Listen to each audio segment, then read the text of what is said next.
but I didn't wrestle. I didn't no taekwondo, no jujitsu. We are live with Fireman Ed right here. An honor to talk to our good friend. It's been a while, Ed. How you doing, man?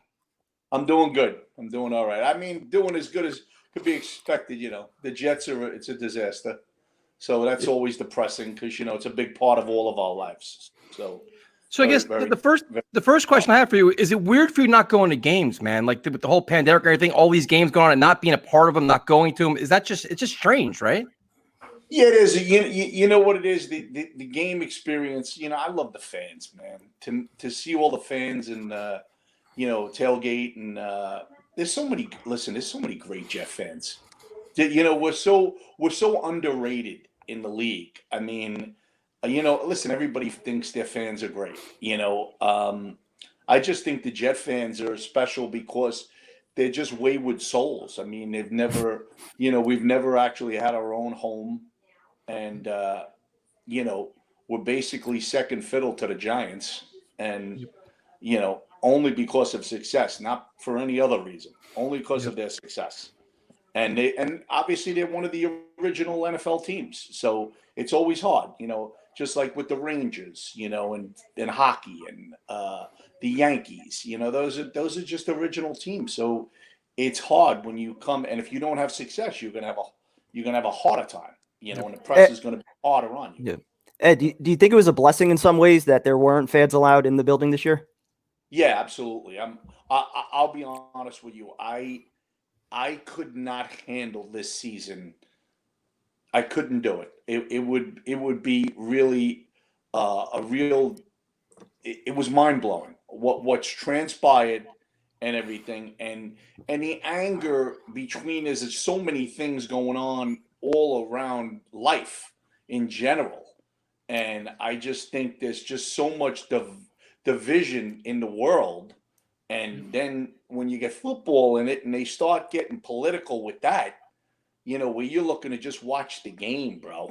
And, they're going to get political with that. I mean, it's very, very, I'm actually happy that it's not, let's move on to next year, But Ed, the last time we talked, you gave me about an hour interview we did, and you gave me a lecture about Coach Gase, how I should believe in him and how I should buy in. Where did it all go wrong, man? Where did it all go wrong? I'll tell you where it all went wrong. First off, I feel like Adam just doesn't get it. Like his personality, I thought that he would come around, and I was obviously wanted him to for Sam. It was all about Sam. I thought that Peyton Manning had talked about how good he really was offensively, his mind wise and stuff. You haven't seen it. I think he's regressed the kid. He's really hurt the kid extremely. I do think that the personnel. I think Joe Douglas has some. He's also part of that. He's not. We can't clear him of everything because, I didn't think he brought enough around him to begin with. Right. I thought they were chintzing on money. Robbie obviously is a topic there, and he did admit it in his press conference that he underestimated the value of him. So that's a hit, it's a big hit. But anyway, listen, we're getting back to Adam Gase. Adam Gase, what really bothered me about Adam Gase watching this catastrophe happen was there's so many things, adjustments in game adjustments, but most let me start. His offensive philosophy is vanilla. Mm-hmm. It's vanilla. Yep. I mean, just as simple as no motion. He doesn't believe in motion. Are you kidding me? In this day and age, that's all you see. All these guys that are brilliant minds, they're all. I mean, there's all deception and movement. In there's so many different things we can get into. But the bottom line is he's not doing any of them. Nope. And then to top it all off, if he had a personality, it could get him over the top maybe somewhat. Yep. But rather, he's so withdrawn, and he doesn't want any part of the media.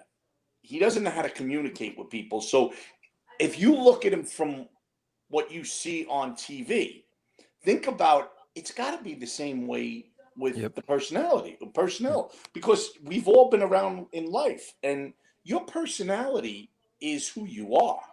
And I think it comes back to him in that locker room, which we did hear about Miami. And there was times where I said, it was two-sided there, because they had a lot of mutts in that locker room in Miami, which is a fact. I mean, some of their stars are head cases in other areas. So, I mean, namely Jarvis Landry is a head case in Cleveland. They don't know what they're doing over there. All right. And they just have so much talent that it doesn't, you gotta eventually win. There's just too much talent. You know what I mean? There's just too much talent on that team. They should be better than what they are. And they have a decent record. Anyway, listen, I thought Gase was going to be a difference maker for Sam Darnold. That's what I thought. I was absolutely 100% wrong. 100% wrong. So as things stand right now, do you think he's going to get fired at the end of the year, or is he here to stay for another year? I think if he doesn't get fired, the first thing the season ticket holders have to do is just not renew. I mean, that's where you get the ownership.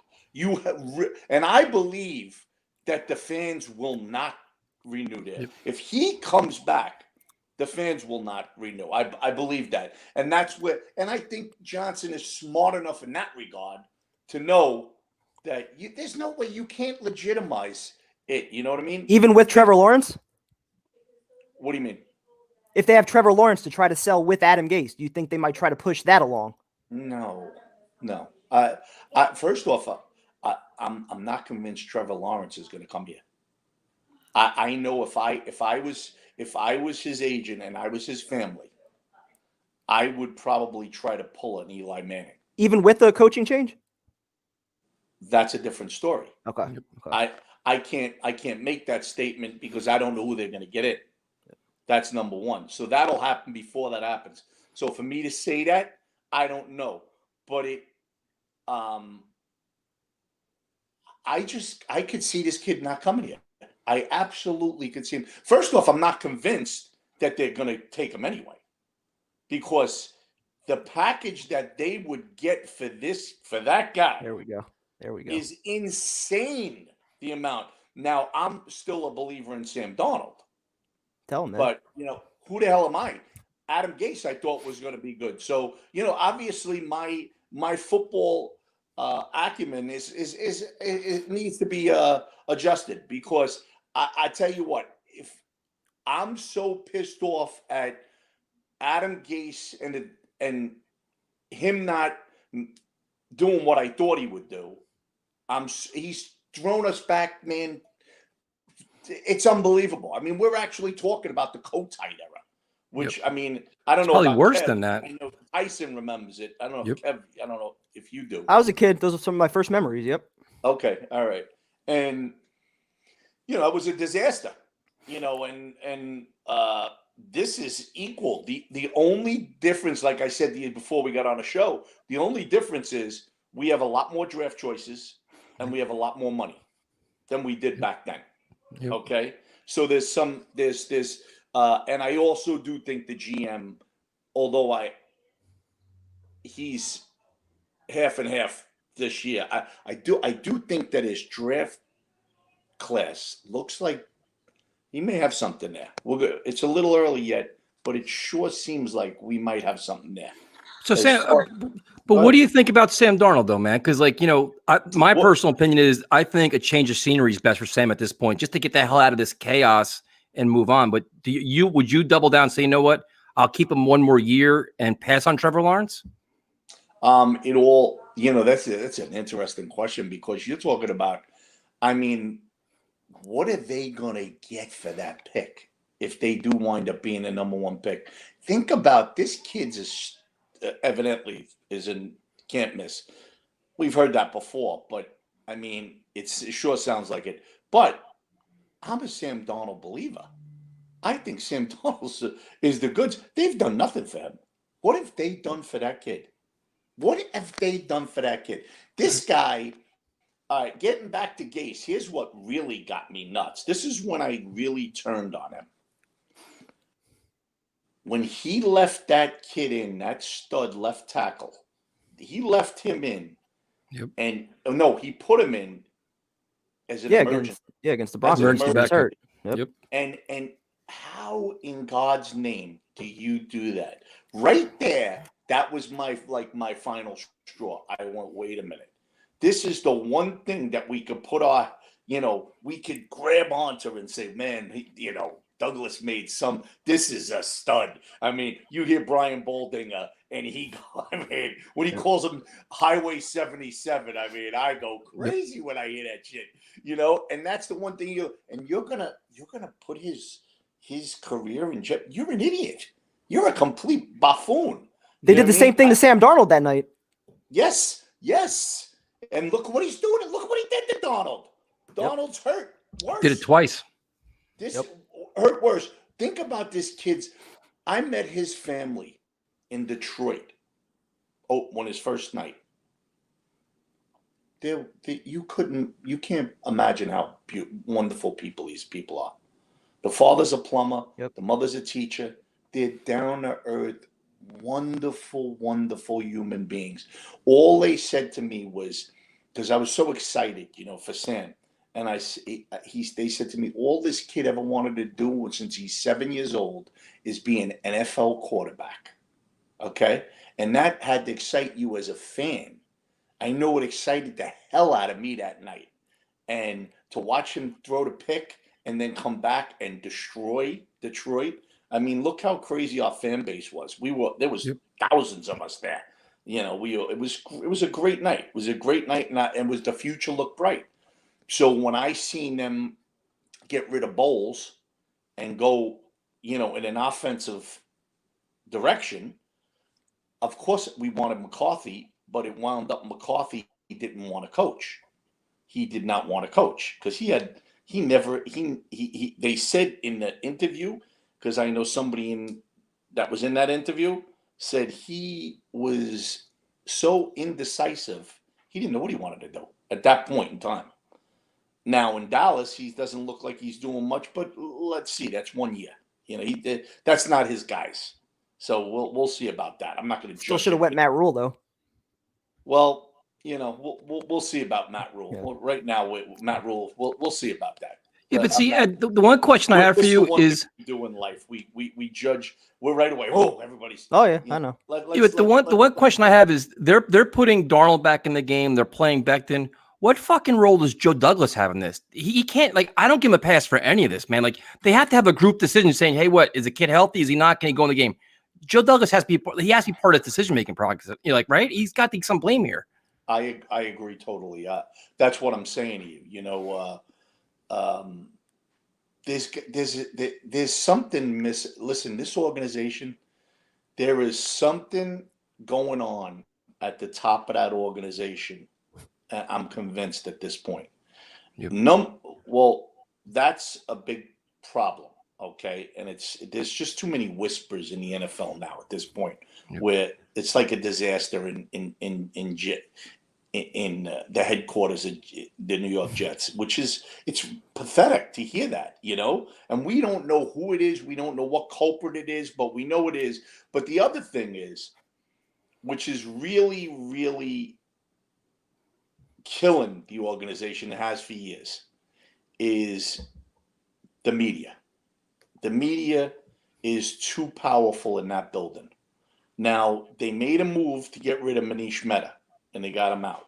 He obviously did. I'm still waiting to hear what he did because we still don't know. But for you to get your credentials pulled in this market, this powerful market, but nobody backed him. None of his other guys backed him because they all back one another. You do that, yep, they know they could be next, but nobody did. Everybody just sat back. Now it's been months and months like it went under the table. Yep. Nobody says anything about it, right? and it's weird. But there's so much going on in that facility. There's just so much going on, and there's too many guys that they're talking to the media. There's people. There's all leaks all over the place, and I just wonder how successful a guy like Joe Douglas could be, and will he get disgusted? Like people seem to get disgusted. Yeah. And it's sad for us because we're the fans. We're the heart and soul of this whole team. I don't care, guys. I've always said this. I don't care who wears the uniform. Don't care. Really, I've had more access to guys than most guys would. I've been fortunate. I don't really care. Like everybody goes, oh, what's this guy like? What's this guy? I don't really care. I don't care. I care about the green and white. I love the uniform. I love the New York Jets. I love the fan base. I love those people. That's what makes the experience so great. Of course, we want to win. We're fans. This is what we are. We're fanatics. We're fans. Yep. But the bread and butter is the fan base and the colors of that uniform. It excites you. When you see it, even to this day, it still excites me. I see 0-9. I say, I ain't watching these motherfuckers. I'm not going to watch them. Excuse my life. I ain't going to watch them. Curse away, man. We don't give a shit, dude. We changed the platform. I can't, and I'm not going to watch them. And then when it's game day, I get excited again. Well, Ed, what do you say to the fans that say the other fans that are rooting for losses right now aren't true fans? If it's for the end goal of getting Adam Gase fired or getting the number 1 overall pick, I mean, what's your stance on rooting for losses versus wins right now? You know what? I'm not into all like I could never sit there and say I want them to lose. Now, at this point, if they lose, am I going to be upset as I would be normally? No, because this is a disaster. But this is a different season. This is especially with Flacco playing. Yep. This is just a complete disaster all the way around. I mean, all the way around. So obviously, it would benefit us. Now, do I want to go 0-16? No. I do not want to go 0-16. I want to win at least one game. What's the difference? I want to. This is an argument we have almost every. What's the difference between 0-16 versus 1-15? Listen, we have enough bullshit and enough derogatory things happened in our Jet history, and they deserve it. 0-16 is not one of them. I don't want to see them. I do not want them to go 0-16. 1-15. But do you want the number 1 pick though? Yeah, I want the number 1 pick because this could turn the whole thing around. Because if he plays his cards right, I'm not number 1. Here's the problem. I told you this before. I'm not sold this kid's coming here. I'm just not. The way this organization has been run in the last decade. Let's just go to last decade. Forget it. Yep. You can't really go more than a decade because they were in a championship game back-to-back years in a decade ago. Okay? So you can't go further back than that because if you start going back further than that, you're going to start getting in the playoff. They were in the playoffs every other year. They went in like a 15-year span where they were in. I think they made the playoffs 7 or 8 years out of the 15. Yeah, but if they go 0-16, if you go 0-16, that guarantees you number 1 pick. Is it worth it? Yeah. I'm just telling you that's just me. I don't want to see us go 0-16. I just don't. I don't. So. But I guess the other question I have for you is this, though. Like a lot of people think Woody Johnson is going to come back, and there was a time we didn't like Woody Johnson. We were happy Chris Johnson took over. Now everybody's making Woody Johnson the new hero. Do you have faith in Woody coming in here, cleaning house? And do you have faith in him actually spending money on a legitimate coach and not taking the cheap fucking way out again? No, I don't have any confidence listen, I think Woody Johnson and Chris Johnson are wonderful people. I do. I've met them. Great guys. I think they're just over their head. I mean, I think who tries to, they're looking for, I do believe they want to win. I will always say that. I believe they want to win. They don't know how to win. and they don't have the people to guide them to the right people. Because we had Charlie Casserly and Ron Wolf get us Mike McCagnon. Yep. So Mike McCagnon, and I liked Mike, a nice guy, Mike, really nice guy. But I mean, you look at his track record, it was a disaster. And the only thing that he did right was he got a Sam. And then Adam destroyed Sam. You know, although I don't think Sam's destroyed. I think Sam, I do agree with you for the kids' own sake, Tyson. I agree. Selfishly, I don't want us to get rid of Sam. Right. Because I love the kid, and I would love to see him succeed here.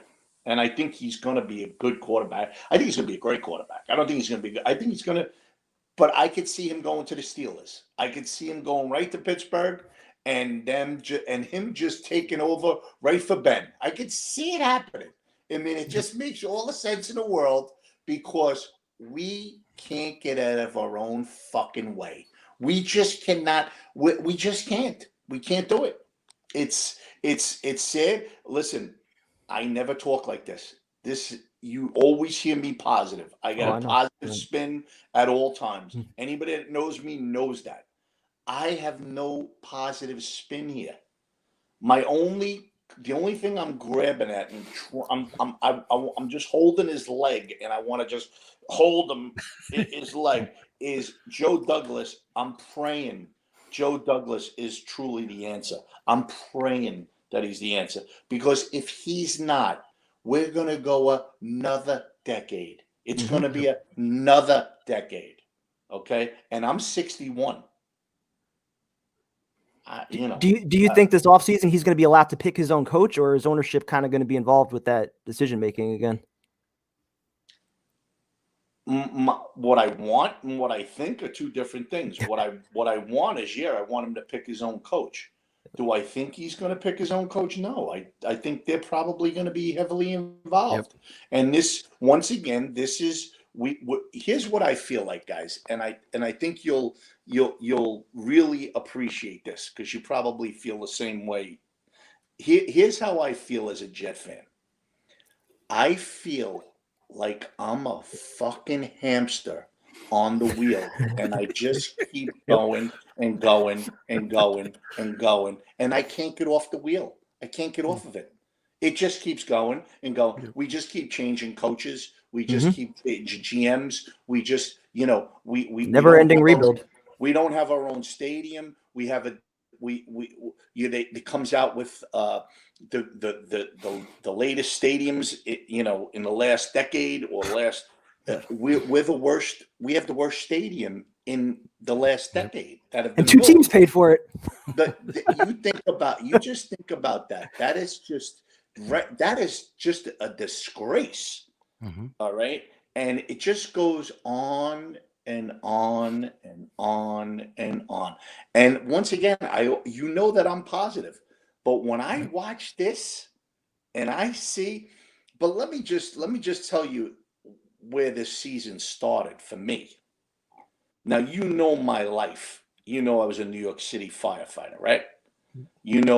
All my boys died in 9/11, right? You know that. Okay. Yep. So just to give you a quick what happened this year. Friday, 9/11, this year was the 19th anniversary, right? I was going to do a commercial for the Jets that Monday. Okay? For, virtual for the stadium to do. Yeah. Not knowing what would transpire on Sunday. Sunday comes, the Jets decide that they're not coming out of the locker room for the national anthem.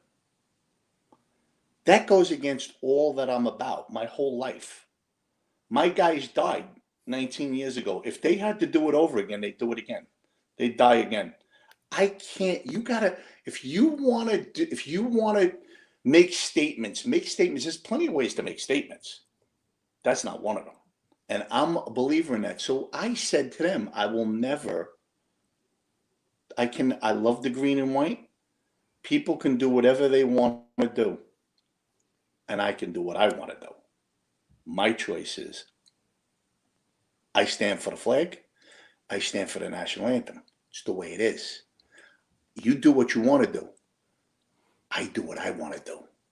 That's what I want to do. So therefore, I don't do the commercial.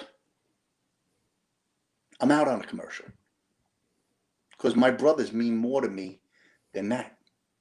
You don't stay in the locker room. You just don't. That's it. End of story. I'm done with that. So anyway, this is how the season started for me. And I was like, my God. I said, now the thing I love the most, we're going to start getting political now? This is what we're going to do? Can we just play football? Can we just play football? But once again, this is society. This is society.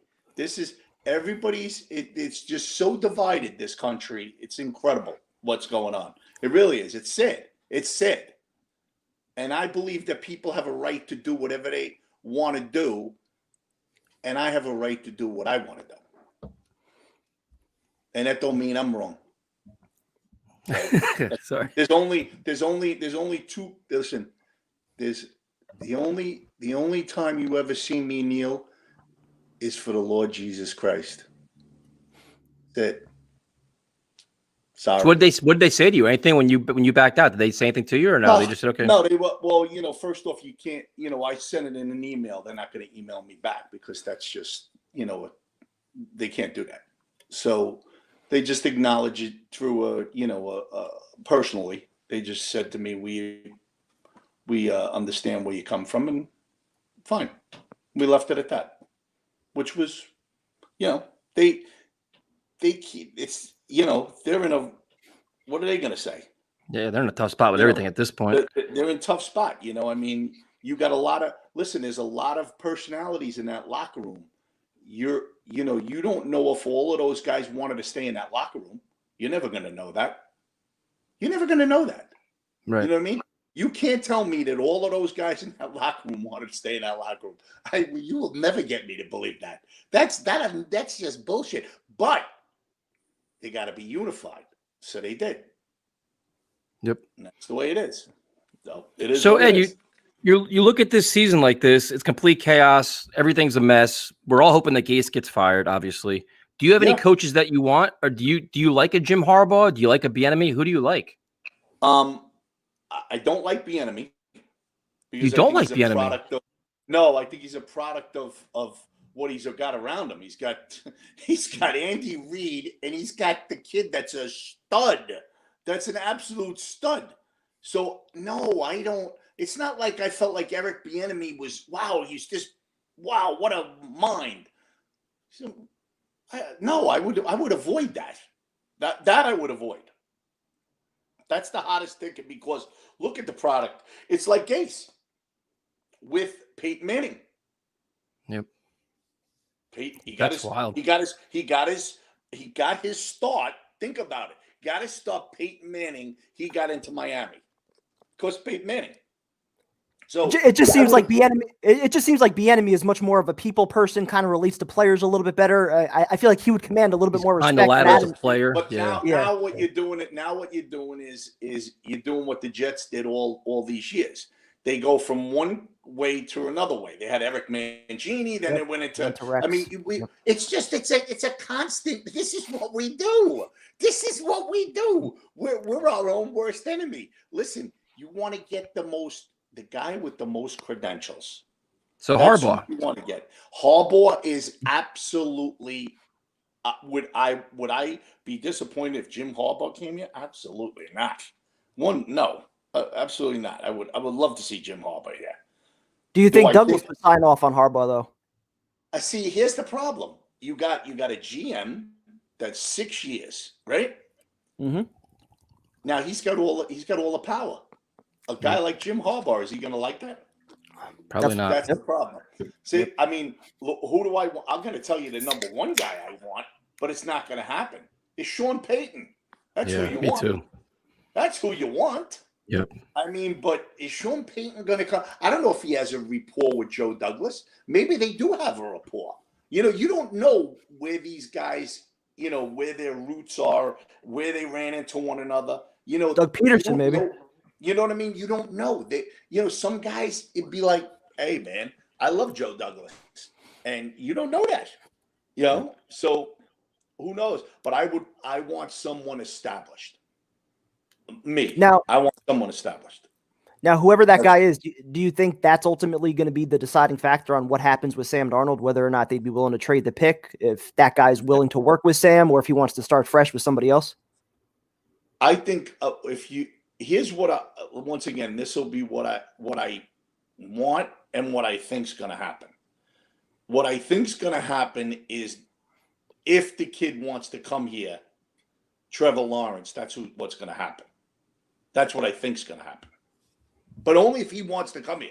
Yep. Because I still believe that there's a good chance that kid ain't going to come here. Now, I would love to have Sam. I would love to have Sam. Do I think that Sam's going to be here? No, because of two reasons. Joe Douglas didn't draft him. Yep. And the next guy that comes in didn't draft him. Mm-hmm. So the chances are the guy that comes in as the head coach is going to want to have his guy. So if that kid, Trevor Lawrence, is sitting there at the top and they know this kid's going to commit to the Jets, and he goes, yeah, of course I'm coming to the Jets. Then that's going to be the package. Now you have your package. You got your coach, you got your GM, and you got your quarterback. Yep. And Sam will go on, and Sam will be successful wherever he goes. He will. I believe that. He's got it in him. He needs a chance. I mean, this has been a disaster for him. Really has. It's been an absolute. It's sad. You know, I thought it was sad with Sanchez. It's way worse with Sam. Way worse, because Sam's a much better quarterback. Yep. Sam's bigger, stronger, better arm, just mobile, versatile, everything. He's got everything that it takes to be a good quarterback, and you know, they've done everything to destroy this kid. It's pathetic, really. So Ed, I'm so disgusted with them. We got a bunch of people asking questions here. One of the viewers wants to know, what is your favorite memory as a Jets fan? My favorite memory as a Jet fan it will have to be the 2 home playoff games in 98 and 2001. Because that stadium was electric, was absolutely electric. And I've always said, and you know this, I've always said this. I said, if we ever got home field throughout the playoffs, nobody could come into that house and beat us. Even though it's a shithole, the New York Jet fans are unbelievable. I've been saying this for years. You know this. Both of you know, Kev. Mm-hmm. Yep. I have been saying the Jet fans are hiding in the weeds. They can't wait to come out and show their colors. They have nothing to show. It's been a decade now. All right. We had some hope, and we thought we were going to win. I actually thought we were going to win it when we went to Pittsburgh after we beat New England. I thought we were winning that. Me too. I wasn't convinced we were going into Indianapolis and beating Peyton. In fact, I didn't go to that game. I didn't go that whole thing. I tried to play the superstitious act. You know, let me stay in the same spot. Maybe we can win. It's the third is the charm, because it was the third time we were in the championship game for the third time since I was a fan. You know, I was there in Miami. Then I was there in Denver in 98. I was there in Miami in 81, 82.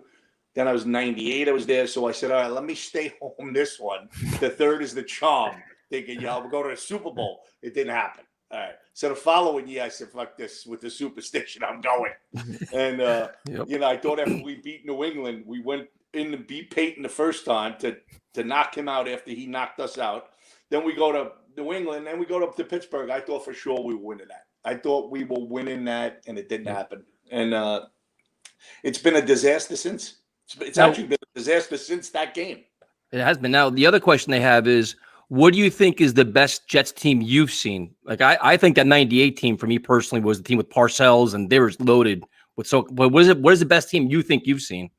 You know, I said this with the championship year with Sanchez and Jason Taylor and what's the kid, the running back from San Diego? Tomlinson. Yeah, Thomason and all that.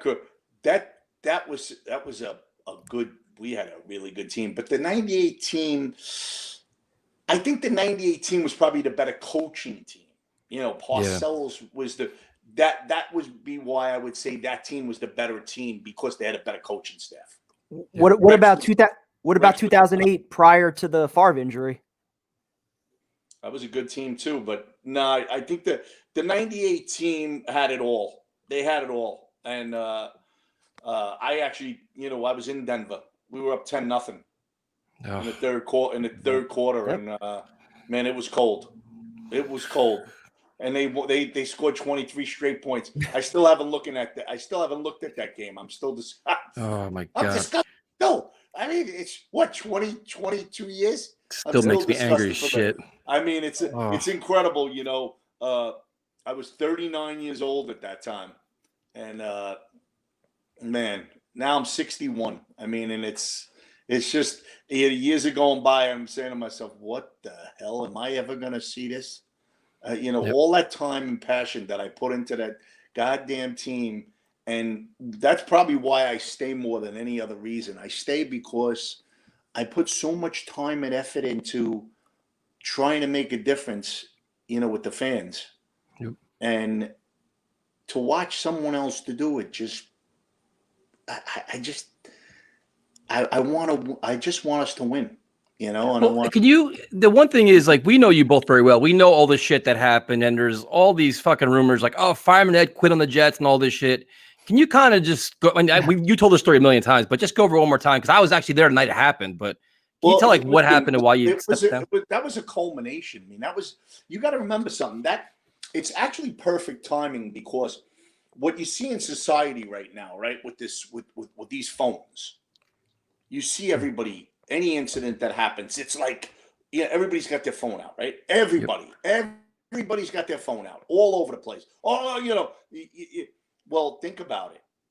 In 2008, those phones really came out, like the smartphones really came about. Not everyone had them. In 2005 and 6 and 7, there was the flip phones. And then, now all of a sudden the smartphone came out. Now, picture, you're at the game, you're an attraction, and now you got these cameras. Now everybody's got one. Yep. And now it's a disaster, because what they do is everybody doesn't love Fireman Ed. So now what happens is they start breaking. Now, they always broke my balls. Bro, they break my balls in '86. Yep. You always had guys, because remember, football's drinking and it's passion. Think about it. It's lunacy. It's absolute lunacy, which I love. It's right up my alley. But everybody doesn't like Fireman Ed. So in the past, you could take care of it on your own. Tyson, you're a fighter. Yep. In the past, I would just go, I'm parked over there. I'll see you in a little bit, right? Yep. But with these phones, everybody's filming you. Everybody's, waiting for you, the bad moment that you're going to have. And what do? They don't show what they do. Whether it's squirting mustard on you, squirting ketchup on you, pouring beer on you, spitting at you, saying shit about your mother and your wife and your daughters. And I mean, this is what goes on. So, it was a culmination of things that happened, especially at that time. And these phones really enhanced it, like to a point where my wife and my kids were going to me, you're going to get in trouble. Yeah. You're going to get locked up. It's not going to go well. And there was a couple of scenes that happened before that New England game, all right, that they all pinpoint. There was a game before that, Miami. If you look back, it might have been the last home game before the New England game. You can look it up. It's evident. And I think it was the Miami game. And I had a crew of Dolphin fans And then I had about 3 different crews of Dolphin fans. Then I had another crew that was just nothing. I don't know what they were. They didn't have anything on. And just really, I took on another figure at that point. I was pretty, well known. Yeah. So they were going harsher at you, and you blow it off, and then to culminate it at the Patriot game, I wound up going with that game, and I wound up having a confrontation in the bathroom, and it was not a good scene, and I came down and I just said, you know what? I said to my wife, I said, let's go.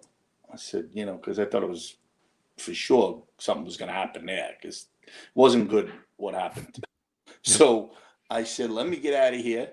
And I just was disgusted. I said, I gotta stop. I said, because it's nothing good's going to come of it.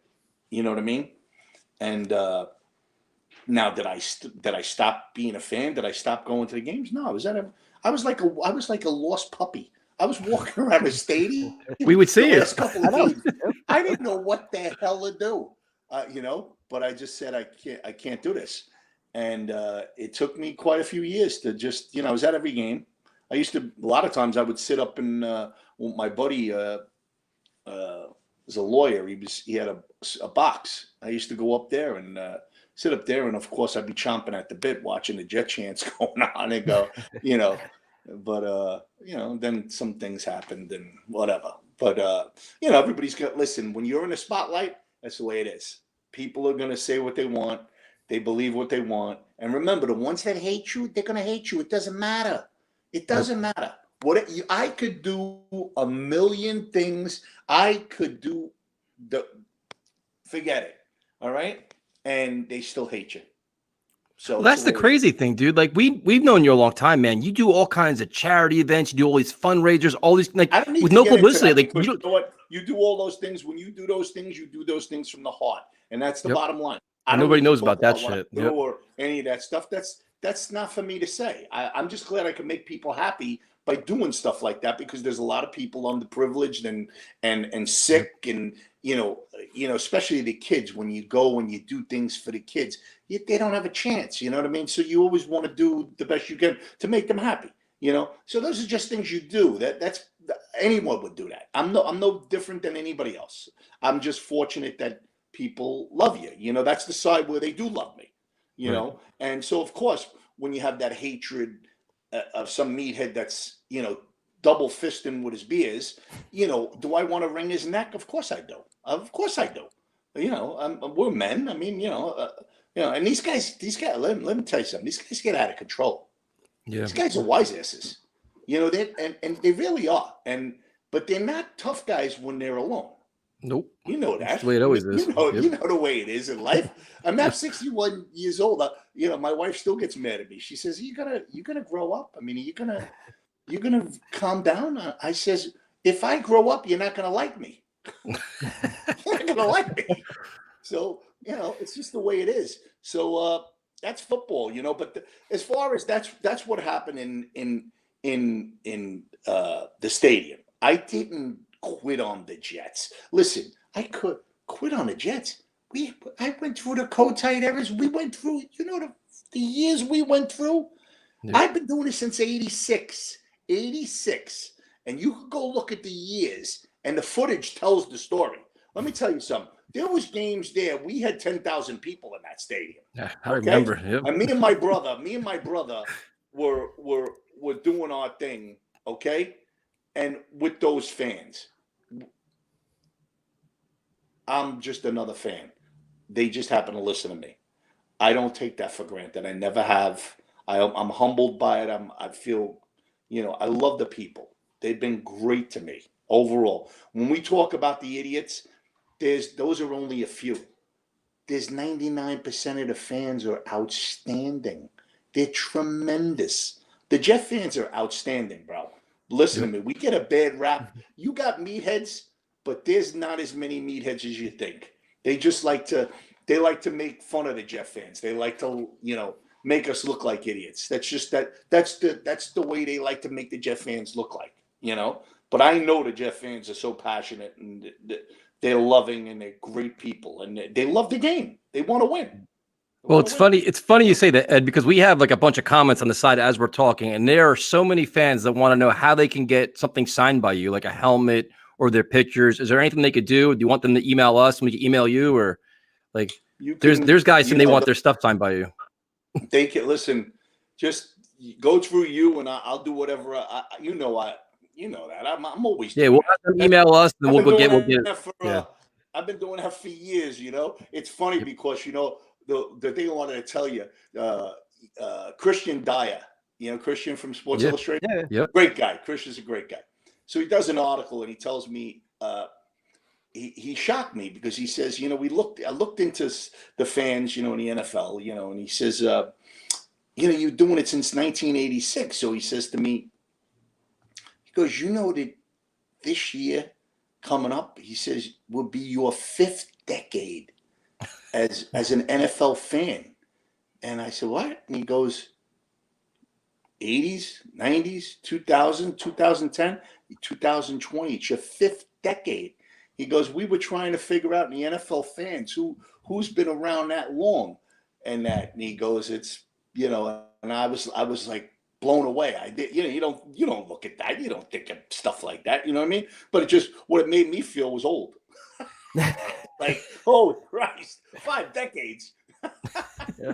But, so the other question everybody's asking is, do you have like an all-time favorite player? Like, obviously Bruce Harper you're associated with, but is there a guy like who's your guy, like your favorite Jet player? Well, Bruce Harper will always be at the top. But there'd be 3 guys, if you had, the Mount Rushmore for me, because I wasn't around with Joe Willie. You know what I mean? He's iconic, obviously. He's the only thing we have as far as, winning a world championship. But the 3 guys for me would have to be Joe Klecko, Curtis Martin, and Wayne Corbett. Those guys signified what the Jet fan is all about. Those are just work hard, tough guys, grind it out. Their careers signified that. One was an underdog. Wayne Corbett was just, Joe Klecko. It's a shame Joe Klecko should be in the Hall of Fame. That is just that is a travesty in itself. And Curtis Martin, me and my wife love Curtis. We got to know Curtis. He invited us out to the Hall of Fame. You were there for his induction. I got invited to the party afterwards. It was the first time they actually had the party with the bus in the actual Hall of Fame. So the cocktail hour was there, and Curtis invited me and my wife, Stacy, and we had such a ball. So those guys would be. Listen, there's Nick Mangold, another guy you gotta love. The Brickishaw Ferguson. These guys didn't miss. These guys didn't miss. They missed hardly any time. These guys were. Think about. Those guys had success. They had chances. We had our left tackle, and we had our center. Those are stones for what a team that wins world championships. Those are where it starts, right there. And David Harris at middle linebacker.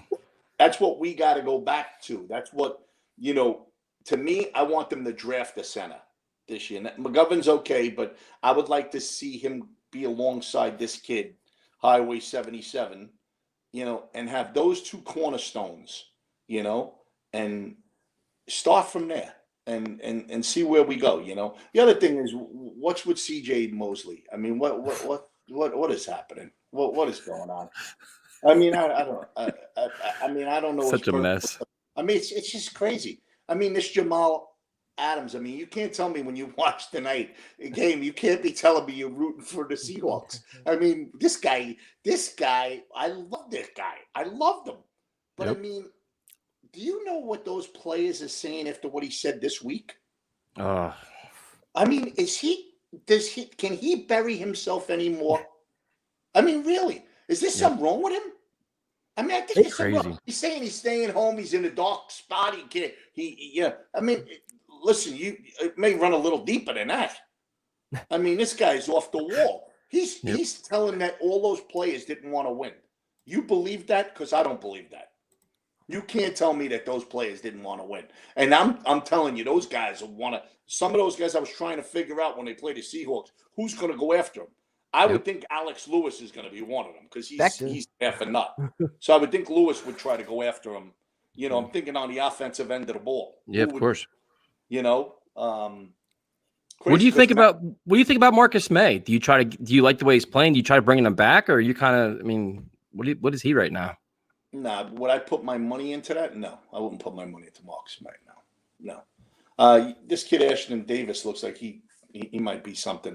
You gotta be careful where your money's going at this point because you're not ready to win. Nope. You gotta put those assets to where it's gonna. You want something that's a staple. You're not gonna put money into a safety. Safety's a staple. If that was the case, they should have signed Jamal Adams. Yeah. And gave him the money. What are we talking about? We're gonna give the money to Marcus May? I mean, what are we talking about? I would rather give it to Jamal Adams if that was the case.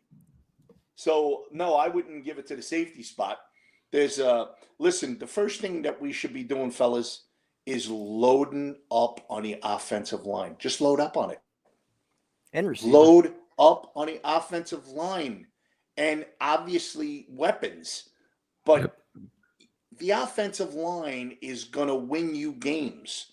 When you put that investment into that offensive line, he's got to draft players. Draft offensive linemen. We have a lot. Draft them. He made a nice pick with this kid. Get another one. I'm hoping that this kid Clark, the fourth rounder, comes on. I'd love to see that happen. That's when you see him actually play. That's when you start seeing, well, yeah, because this is what I mean with this coaching staff. I mean, how do they have Frank Gore? Listen, Frank Gore, you got to love him. I mean, listen, dude, you got to love him. The man, you got to love him. But, I mean, come on. You're not playing this kid Perrin? I mean, are you out of your mind? I mean, this kid should be getting 20, 25 carries a game. Run the kid. Agree. And why aren't they running left tackle? All the time he should be running that way. Just keep running. The kid is the monster's telling him, just come on. I'm gonna maul him over. I mean, it's unbelievable. Can you say the same thing though with James Morgan over Flacco? Like, why the hell isn't he playing right now?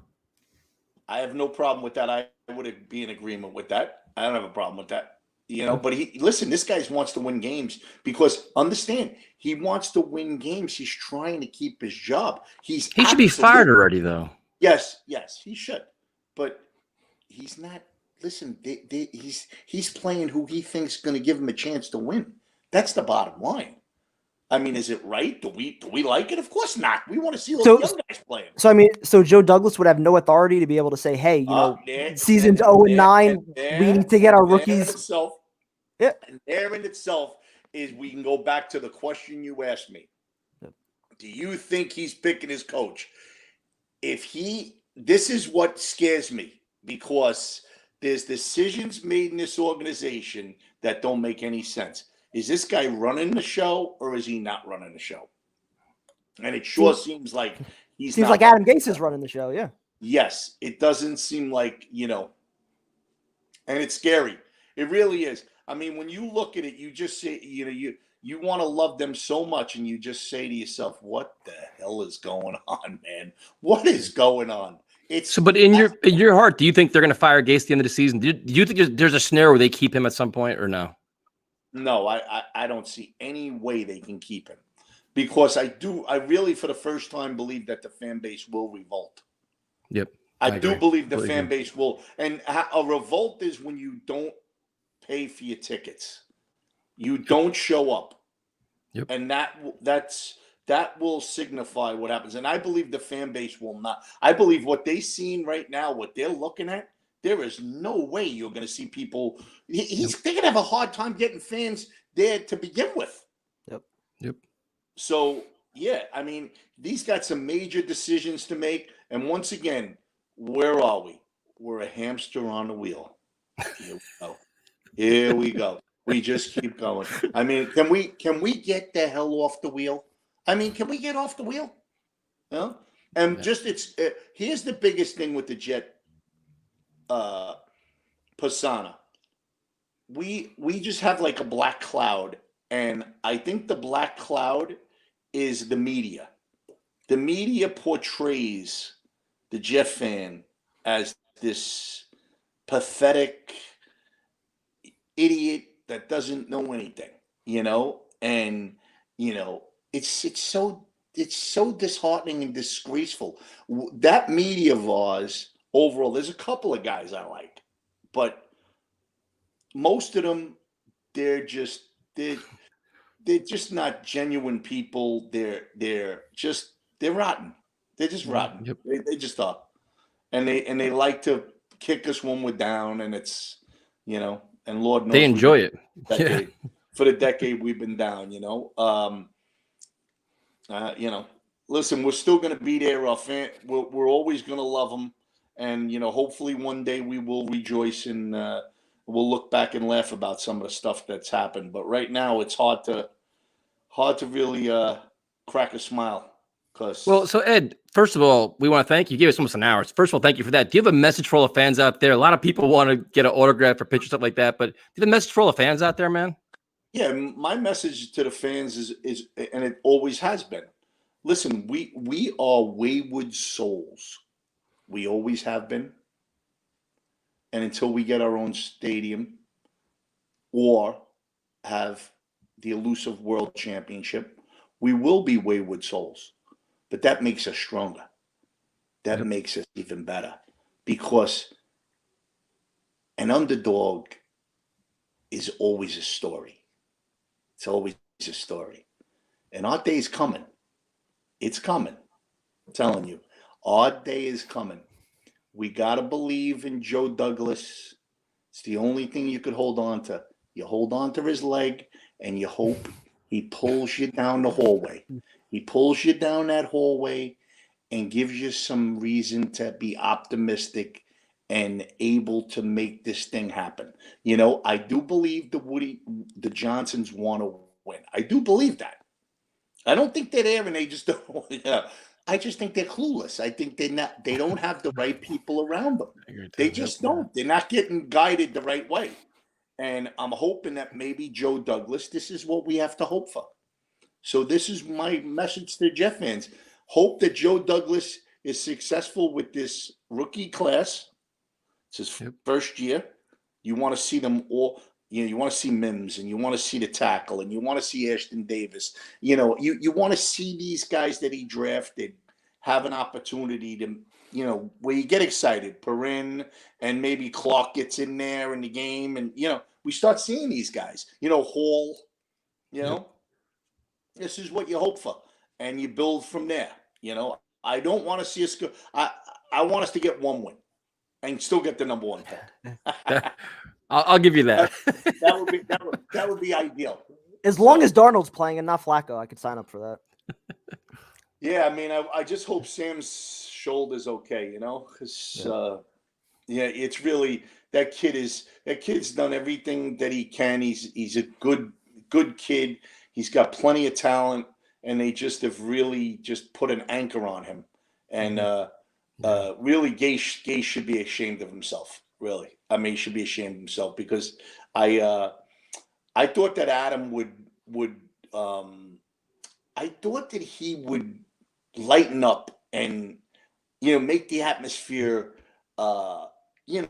enjoyable. Instead he's this stoic, looking. It's like, what the hell is going on, man? You're not giving the fan base anything to be excited about. You're cold. You got that cold about you. That cold attitude about you. And of course, we start thinking that that's the way it is in the locker room, and it probably and it more than likely is. And it's just it's sad. It's sad, because I put all my eggs in his basket. I was thinking this is the guy that could get us there, and how wrong I was. I mean, it's that simple. Beats me up. Nobody beats me up more than I beat me up, because I think I know football, and obviously I was absolutely wrong with that one. So, and here we are, So, but doesn't stop us from loving them. The three of us love them, and we'll always love them. And one day we're gonna be in that mountain. We're gonna have a ball when we do. I can't wait for that. Oh shit. Well, Ed, first of all, thank you very much for your time. We definitely appreciate it. Happy holidays to you and your family, and hopefully we can all catch up and have a beer soon. I'd love to. Love you guys. All the best. Thanks for having me. Thank you, Ed. Hey, man. Appreciate it. Go Jets. Well, Mr. Primetime, that was awesome. Fireman Ed. And we want to thank him for his time. Like, you text him, he's very, very busy this time of year. So for him to give us an hour of his time is super cool. For those of you that messaged, a lot of people wanted to say, hey, tell Ed I said hi, shit like that. If you want the autograph picture, you want something signed by him, talkjetsradio@gmail.com. Email us and we'll arrange all that. I saw somebody want to do a fundraiser or something like that. Listen, we can do all kinds of stuff. Ed is ridiculously charitable. He's done so many events that nobody knows about to do extra things for giving back to the kids and for the communities. He's always really good about that. So if you want something signed by Ed, talkjetsradio@gmail.com. We'll hook you up. Pretty cool, man. Like, Ed never disappoints, man. He's actually, the last time I did an hour with him the last time, dude, he ripped me to shreds, man. He's like, how the fuck can't you support Gase? And you don't know shit. He told me like 10 times, you don't know shit, man. I'm like, all right, we'll agree to disagree. But he owned it, man. Yeah, I was gonna say he owned up to it, and that's always what you want. We're all fans. We all look at the game differently. We all see a different path to building this thing up the right way. Some people want to win. Some people want to lose. Some people like Adam Gase. Some people don't. I mean, to each their own. And yeah, at least he owned it. And still, it's always great talking to him as a kid, especially growing up. Going to all the games 2 sections over from him. It's always cool getting to talk to him. Yeah, he's super cool, man. Like, people that know, like, he tailgates near us. He's always walking around doing chants to the fans and having a good time. He's super approachable, always. And dude, he's always taking pictures with people and doing stuff. Like, he's very, very generous with his time and what he does. So we thank everybody for joining us for that. I guess what we'll do is we'll talk about the news of the day. Which quote do you want to start with? The one from Adam Gase or the one from Dowell Loggins? The one that excuses Chris Herndon from any accountability? Or the one that talks about Frank Gore being like the best player in practice and we still have to run the offense through. Dude, these fucking quotes, dude. Like, you try so hard. Like, listen, people, I guess Tuesday night I must have went a little bit crazy. I was in one of those moods Tuesday night in our radio show. So I was just ripping everything to shreds because I get pissed off. So I finally calmed down Primetime. Like, I'm going to be more like Primetime because Primetime's mellow. I'm going to become mellow. Not anymore. Not after today. I'm not going to get mad anymore. I hear fucking Dowell Loggins say, well, we can't hold Chris Herndon accountable. He's doing what we want. What the hell is he doing? Other than penalties, drop passes, and being invisible. He's a goddamn ghost. Yeah. Like, if you're like, they turned him into a blocking tight end. Like, what are we doing? Like, they turned him into a blocking tight end. That's what they want him to do. Yeah, exactly. They're actually proud of their incompetence. They spew bullshit and they're proud of it and they actually believe it. Like, he said it like with a straight face. Like, yeah, he's like, we really can't hold him accountable. That's kind of what he does. Like, this is what we want him to do. He even took it a step further. He's doing a good job. Yeah, he's doing what we're asking and he's doing a good job at it. You've made your tight end position invisible to the point where people want Chris Herndon cut. The guy that going into the season was your X factor. We're saying like 50, 60 catches, maybe 5 touchdowns, can open up the field for Perryman and Mims and all these high hopes. The guy is on the border of getting cut. And you're saying, no, he's doing a really good job. Yep. Like, dude, I wanted to break my fucking computer. I'm like, you got to be kidding me. Like, there's no way you can believe this. And if you do believe, you should be fired tomorrow. Like, how could somebody believe this shit? Must be doing a great job in practice. So then it gets better because, and listen, man, like Ed just talked about the media. Like, I'm so tired of these media questions. They are throwing up too many softballs and holding nobody accountable. Now, listen, the entire secondary is hurt. Unfortunately, Brian Poole's out for the year. He's probably done as a Jet. Bless Austin's hurt. I don't know how he hurts his neck in practice. How the hell does that happen? They cut Pierre Desir finally, which should have been done 5 weeks ago.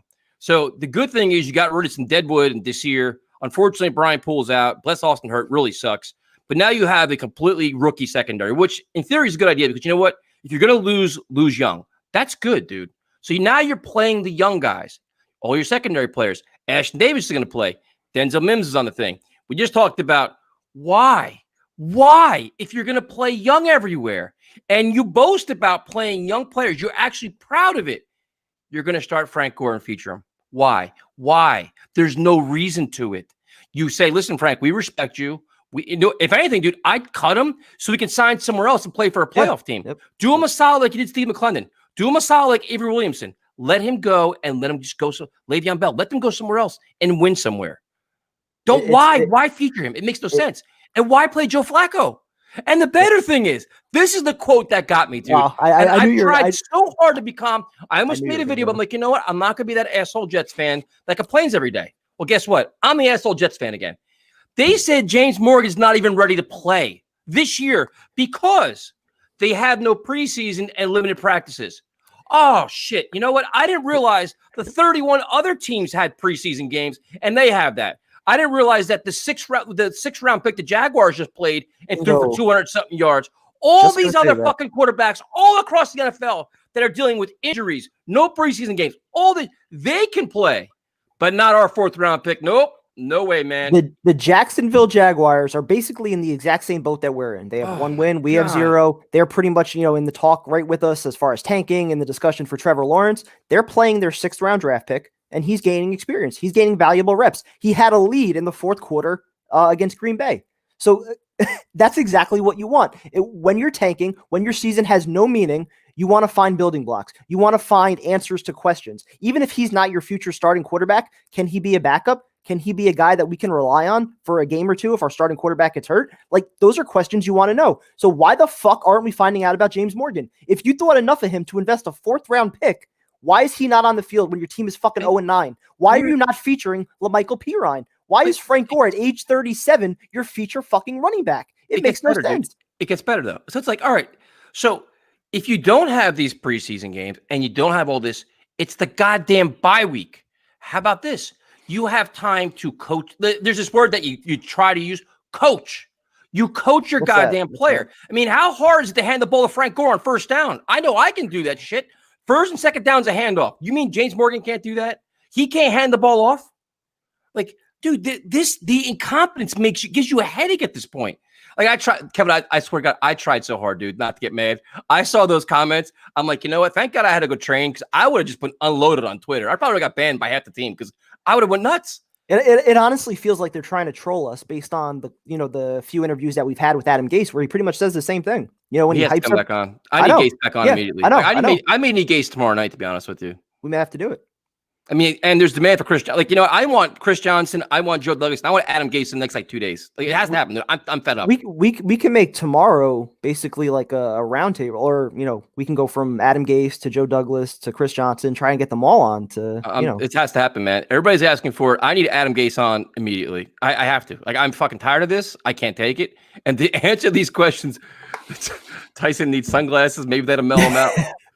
So, and listen, for those of you that did super chats, we saw them, we acknowledge them, but we had Ed on, and it was going to be too much trying to answer all that. We just want to make sure that we didn't disrupt them or anything like that. So we'll definitely try to answer all of them as soon as we can.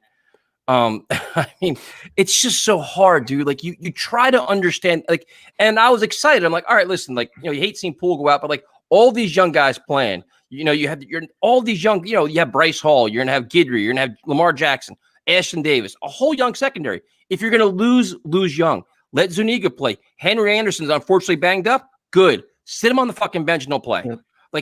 All young guys. Right. Even in the secondary, though, you wonder if guys like Arthur Millette or the giant corner that they picked up, Corey Ballantyne, if they're going to look at him as opposed to Guidry, Lamar Jackson, and some of the younger corners. You just have no idea. Especially Greg Williams. I mean, is he coaching for his job right now? I mean, one or two bad games. Want to hear my bold prediction? What, he's going to get my bold prediction in a week or two? No, what's going to happen is that you look at and for all those, yes, I keep calling them the San Diego Chargers because I'm an old ass fan. I forget. I know not the San Diego Chargers, but I'm going to say Chargers now so I don't get ripped anymore. Same shit. The Chargers have a very good offense. Herbert throws the ball around. They have good receivers. Yep. We're playing a very, very, very young and inexperienced secondary on Sunday. Our secondary is they're going to be running around in circles. Yeah, so Greg Williams is going to take the fall. Watch. We're going to get lit up. Adam Gase is probably waiting for this moment because the last 2 or 3 weeks, defense has been somewhat competitive where they can't really find nobody to blame. If we get torched on Sunday by giving up 400 yards to Herbert, watch him fire Greg Williams on Monday. Yep. He's waiting for it. I had this feeling Adam Gase is waiting for his scapegoat to make his blueprint. Like, listen, man, this wasn't my coordinator. Like, I didn't want this guy. Watch. I'm telling you, it's my bold take of the day. And like you said a couple of weeks ago, that would set off plenty of red flags about just how much power he still has at this stage to be able to fire somebody else on his coaching staff and make a decision like that. Yep. To me, it would say that, you know what, he's not exactly on the hot seat as far as getting fired yet. Yep. So, yeah, I mean, these comments today, I'm like, dude, if you're scared to play your 4th-round quarterback in a lost season, like this season's lost, you're 0-9. Yep. This screams play every young guy on the roster, see what you have. Yep. Unbelievable, dude. And then like the way to talk about Joe Flacco, like I'm like, dude, like they're basically acknowledging their own failures and their own incompetence by not setting these guys up for success just because there wasn't any preseason games. Yet, like you said, there are 31 other teams around the league that are adopting to that. Like the Jaguars, 6th-round pick, he's out there, he's making plays. Why? Because he's been coached up. Tyson needs to switch sides with Kevin. It will help him mellow by being on the right side. Listen, man, this is just me, dude. Like I try to be like somewhat do like an entertaining live stream and all this other shit. The losing and the incompetence sometimes just gets to you. Like you we accept it. Like, and I want to go 0-16. Like I want to make sure we get the #1 pick. 0-16 won't embarrass me because I'm already embarrassed. I'm already embarrassed to be a Jets fan. Nothing's going to change. Like 1-15, 0-16, it's still embarrassing. We suck. We're the worst team in football, and it's not even close. So one loss, like I don't care. But it's just like some days it just triggers you, man. Where you're just like, I'll say, I mean, me personally, like I feel like 0-16 is better because this team warranted. Exactly. They deserve to get dragged through the mud based on the decisions they've made the last decade, especially the last 2 years, how they've ruined Sam the way they have. They deserve all the negative PR they could possibly get. They deserve all the stench of 0-16. I'm sorry. They don't deserve the 1-15, 2-14. I don't want to risk Adam Gase salvaging his job, convincing ownership that we're making progress here. No, I don't need to see that. It does nothing for me. All right. Primetime is back and throwing haymakers. He's connecting. Yeah, Primetime had an off. Our last video, you were down and out, man. Darnold was hurt. You were destroyed. Dude, hearing that news like 4 or 5 hours before we went live, that just it sucked all the life out of me. I mean, if there's anything that I want to see over these last 7 games, it's what we might have at quarterback. And I'll even throw James Morgan into that conversation. I'll be cool watching James Morgan out there, a young kid. We invested a 4th-round pick. Let's see what he could do. You could find ways to get excited about that. Joe Flacco and Frank Gore. You can't get excited about that shit. There's nothing you can sell on that at 0-9. I actually had to text Kevin, make sure he was all right. I'm like, dude, you're right, man. I was like, it's they practice hard, Tyson. Best practice in the league. Obviously, they practice hard. Bless Austin hurt his neck in practice. Yeah. I mean, I want to know, like, listen. Now we're at the stage 0-9. Season clearly has no meaning. Where any minor injuries that players might be able to play through in a typical season where you're actually fighting for something, they're not going to do. Nobody's risking next year. Won't. Yeah, I don't think anybody is. Even rookies. Why? Why are you going to risk long-term injury? Rookies are trying to impress Joe Douglas. Veteran players know they aren't going to be here. They're going to mail it in. They're like, I'm out. So we got best practice. Yeah, Bless Austin gets hurt in practice. I would love to know the ratio of injuries compared to practice compared to games. I'd love to know what it was. We've been asking, like, should we do the media's job for them? Because I'm really tired of them anyway. Should we just start giving them the questions? Maybe it'd be easier for them because they're boring. They're probably not getting any clicks at this point. They're too scared to ask the real questions. That's the problem. I mean, that's just Tyson needs a switch from cider to Bacardi. I mean, I mean, it's not. I can't argue. Can we get Dow Loggins as well onto the show? I think we could do that. I mean, tomorrow. I was gonna say, I mean, if we were able to get Adam Gase, I'm sure we can get his right-hand man. I mean, it shouldn't be too difficult. We put the request in. I've been requesting for a week now, but I mean, the PR team is just killing me. I'm not getting the responses I need. I mean, Friday night seems like always a good opportunity to do some exclusive interviews, but we'll see what happens. And thank you guys for all joining us. I said, when Ed was on, we couldn't get to all the comments. So this James Morgan stuff makes me very angry, dude. It's two ways. There's 2 ways you can make you angry. The first way, you're angry because he's not playing. Then you're also angry if they wasted the 4th-round pick and he's not really good. It goes 2 ways. Like, either let him play because he should blossom, but if he's that bad where you can't get him on the field in a lost season, that's even a bigger problem. We needed wide receivers, all the other positions we needed. Or the third way, which is that your coaching staff can't develop him. Just coach him up, dude. It's a goddamn bye week. And the fourth way, which is that you have to watch a 38-year-old quarterback out there. this shit just there's some days I just count down. I'm like 7 more games, man. 7 more games. Like I can't take it. And then it's like you see some of the comments and like even Ed said, like I mean I talked to somebody today too, and they're like, listen, man, there's no way Gase is coming back. There's just no way. Like the financial side of it, and Ed said the same thing. Like I think the Jets know because they've been watching all of us. But dude, they know, man. They know. Are they really going to take a hit when it comes to? Yeah, people won't buy tickets. People will not buy tickets. Visiting fans will, and no, dude, they will not. They're visiting fans aren't going to come to MetLife. The visiting tickets are buying the tickets from season ticket holders. Season tickets aren't going to renew. How many season ticket holders are actually in that building right now? Do you think? Probably 25,000 that have multiple tickets. 20,000, 25,000. You still think that many? Mm-hmm. It's a tradition, man. It's a family tradition. Okay, so even still, let's say 25,000. How many do you think are actually going to cancel? Dude, keep in mind, dude, you're coming off a pandemic, man, where people are hard up for money. Let's say half cancel. Is that really a lot of fucking money you lost? You're gonna bank on opposing fans buying the tickets or single games, dude. Yeah. Listen, I'll be honest with you, dude. Right now, if they bring back Adam Gase next year, I'm not going to a game. I will tell you, I will not go to any, and I have not missed a home opener in fucking 15 years. Yep. I will not go. I'm out. I don't give a shit if you have Trevor Lawrence, whoever. Snoopy can be the quarterback. I don't give a shit. I'm not going to the building. You won't, but a lot of fans, if Trevor Lawrence is the quarterback, will get sold on that. No, fans will have to take a stand. And I'll tell you, the minute if that ever happens, my campaign starts the day they say he's starting. I can't wait. And I'm hoping that's good. Dude, I'm telling you, it'll be a campaign. And I don't give a shit if the Jets can ban me. I don't really give a shit. The one thing I still believe is that it's going to come down to Trevor Lawrence getting Adam Gase fired. I still think right now he's safe. Joe Douglas doesn't want to fire him. They're in this together. They knew what the season was all about. Expectations to win weren't there. But once they contact Trevor Lawrence's agent and he says, no, I'm not going to play with you if Adam Gase is the coach. Once it gets to that stage, then I think ownership and Joe Douglas collectively have to say, you know what, we can't risk the future and not getting our quarterback. I don't think they're going to do that.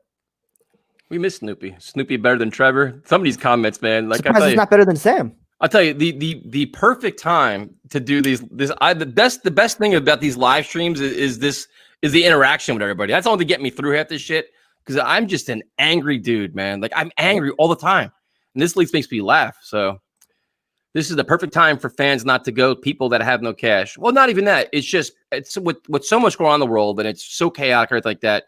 You know, times are going to get tough. Money's going to be tight. You'd be like, you know what? Do I really want to spend it on a team that this coach is a fucking jackass? Let's be honest. Not worth it. Even if people aren't buying tickets, how many people do you think are buying Trevor Lawrence jerseys, though, if he comes here? Everybody. Yeah, I mean, that's true. That'd be true. But listen, this is awesome. Muppets and puppets on a hamster wheel. That's a great comment by Ed, too, man. That's an awesome comment. Like Pavlov's dogs. Yeah. Ring the bell. You guys are the best. I'm a Giants fan of Raiders, but you got my sub. Thomas, you wanted Fireman Ed's autograph. You're a Giants fan? We'll still get it for you. Giants and Raiders. That's an interesting combo. Yep. Plaxico's attitude at the go-kart track is better than Sam. That might still piss me off, man. That guy. Oh, yeah. So we'll go back to some more comments here. Where is Snoopy? Tyson is wrong. Perfect. About what? He's always wrong. I'm always wrong in the eyes of many, which is cool. I agree, Kevin. The season ticket holders will renew, and they will not lose any business. I doubt it, man. If you're at the one time the Jets fans have to be united is the team decides to keep Adam Gase. But hold on, though. There's a majority of the fans, and I believe this, that truly don't care about the product on the field. It's just so ingrained in their family history and tradition that regardless, they're going to go. It's something that they do 8 Sundays a year, and it's passed down from generations. They're going to keep going, and even like I said, even if half cancel, is that enough to really put a dent in the Johnsons' pockets? Especially if everybody's buying their new Trevor Lawrence jerseys and everything else. Yeah, I mean, I'd like to think that we can make an impact and get this guy fired. I just don't know if we can. I mean, what if one of the players shows this to Gase? I can give a shit. Show it to him. They're aware of us. I got news for you. They're aware of what we're doing. Yeah. We're not under the radar anymore. I can assure you that. Never really been under the radar. Why in the world wouldn't the general manager demand that the young guys play so that they can evaluate what they have before the draft? Does he have the power to do that? I mean, that's the conversation we had last week. I think it's starting to happen where they're like, listen, I think this is where convenient injuries could start popping up. I mean, that's where like Henry Anderson could be like, all right, you're a little banged up, man. Why don't you sit out? That could happen. I mean, this Gase doesn't want to overwhelm Morgan and hurt his growth. I can't blame him. We don't want him ruining both quarterbacks. Overwhelm him by running a standard offense. Here you go, Morgan. Look at the Jets offense. It's as vanilla and boring as you can go. How hard is it to hand the ball off to Frank Gore twice and on 3rd and 8 throw a 2-yard pass and fall down? There you go. You're now a veteran quarterback for the Jets. In fairness, I guess I'll say that just based on what we've seen from Darnold in the Gase offense, that maybe playing James Morgan might do more harm than it would do good in a Gase offense. Just playing devil's advocate. Come on, man. I mean, right or wrong, though. I mean, has Darnold gone backwards? Yeah, but I mean, I understand he's gone backwards, but like, just let him run snaps, dude. Like, go ground the pound then. Get him in the goddamn game, man. No, I agree. You can't go 7 more games. Him not getting a snap. Do you watch the rest of the NFL? There's quarterbacks all over the place. 2nd, 3rd, 4th-string guys playing. The Cowboys are on the 4th, Danucci and whatever the hell the guy. I think. Yeah. Dude, and they're playing, and they find ways to complete passes. It's a big boy league, man. You go out there. You're drafted for a reason. 4th-round pick, get on the field. Don't baby him and hide him. That's ridiculous. Doesn't want to overwhelm him. Like, this playbook is so goddamn big. We call the plays every Sunday. Watch our live stream on Sunday. I'm gonna probably nail the first 20 plays myself. Are we doing Let's Talk Jets bingo on Sunday? I think we have to, right? Man up, prime time. Get a good IPA. I'll be honest. I don't feel like a man while I'm drinking Truly, but especially on work nights, I mean, I feel less bloated in the morning. So it's all about being bloated now. Hey, fellas, appreciate watching guys each week. I understand your frustration with a poorly run organization. Mets fan. Now with new ownership, if the Mets are on the rise, the Jets can get there too. And the Jets aren't getting new owners, though. I know. And that's what kind of brought me down to that. I don't know if you saw Steve Cohen. He was on Twitter. He said that there's no chance of him buying the Jets. So I was kind of, hoping for that with, his leftover billions, that maybe he'd put an investment into a football team. But yeah, I mean, it's nice to feel like you have the right ownership group, at least, leading one of your teams as a Met, Jet, and Nick and Ranger fan. I mean, I've never had owners that I could appreciate before. So at least with one of my teams, it'll be nice. What is this comment? Is that true prime time that you saw a Gase press conference and you went to Nick Catone's gym looking like Rampage Jackson? Who started that rumor? I have no idea. I don't know. But he did. Prime time did come down and train with us, though. He definitely did that. I held my own, right? Did great, man. This shit ain't easy. Right. Especially you took what? You took Edson's class, and the second time you took, was it Corey's class? Sarge. Yeah. Oh, she's my favorite, man. Yeah. She is awesome. She's fighting again in December, I think. Corey was there though when I was there. He was sparring for I forget what fight. Yeah, Sarge is going to be on her 4th fight this year, which is awesome for that's impressive. Yeah, I saw that. I'm hurting for a perfect 10 primetime shotgun. His shotguns have been good the last what 2 weeks ago was? Yeah. Sunday if Perriman scores, you'll see another one. Who do I have? Oh, I have Denzel Mims. Yep. All right. And Perriman's banged up, so I like my odds this week. What else is new? Although he was banged up last week too, he still scored 2. Just this team. You sound like my wife with the bloated line. Yeah, that wasn't your best. That wasn't your best line you could use on it. Like, just dude, our viewers are vultures, man. They look for any sign of weakness, they're gonna attack. I'm just being honest. You don't feel bloated when you drink a lot of beer? I mean, I guess a little bit. Truly's go down easier. It's an ego thing with Gase. He really wants that win. This is the same guy who kicks field goals down multiple scores just to not get shut out. Yep. Romeo, you're right, man. I mean, he is that guy that probably doesn't want to go 0-16. And Morgan or Flacco gives him the best chance to win. That's for damn sure. I'll be honest though, if that's the way he's coaching, that's a good sign. Then I mean, if he feels like his job's on the line and he actually is coaching to win games, then I feel like that's good. Then that he's not comfortable that he's going to be back here. I don't think that's the case, but that would be good. Mr. Primetime was a tad starstruck listening to the great Fireman Ed. Can't blame him. Not at all. I've interviewed and talked with Fireman Ed several times. We actually used to do a show together for 2 years, me, him, and Rob Carpenter. So I do get a little starstruck still, though. Yeah, but. No, dude. I mean, he is just so cool, and when he gets rolling, man, it's just fun. And listen, like, he's just a good dude. Like, he's just like it's just fun. I like to just sit back and let him go off. And he's got so many great behind the scenes stories, man. He knows a lot of shit. Mm-hmm. And he'll be like, hey man, you know what I know? And I'm like, all right, let's hear it. He's like, you can't repeat it though. I'm like, Let's see here. Why did they build that garbage can stadium in the Meadowlands instead of Manhattan? Oh my God. That stadium is such a dump compared to we've been to other stadiums. We've been to Dallas. been to Dallas was amazing. Yeah. I mean, even Buffalo, it's not a great stadium, but the atmosphere, it's enjoyable. It reminds me of the old school Giant Stadium. Tampa, Baltimore, Green Bay, they're all nicer, man. Look at the one. Arizona was awesome. You weren't the there Vegas for that, one. Arizona was nice. Las Vegas looks beautiful. That new one. There's so many nice ones. It still amazes me though. You had two teams in a New York market that paid for that stadium, with the fans pretty much actually paying for most of it with the PSLs, and that's what we created. A fucking giant ass air conditioner. That's what we created. Fireman Ed wants to win. Does that in any way change your guys' minds at all? No, nope. Because we confirmed it. We said, listen, how bad do you want the number one pick? So he said at the end, I want one win and the number one pick. Yep.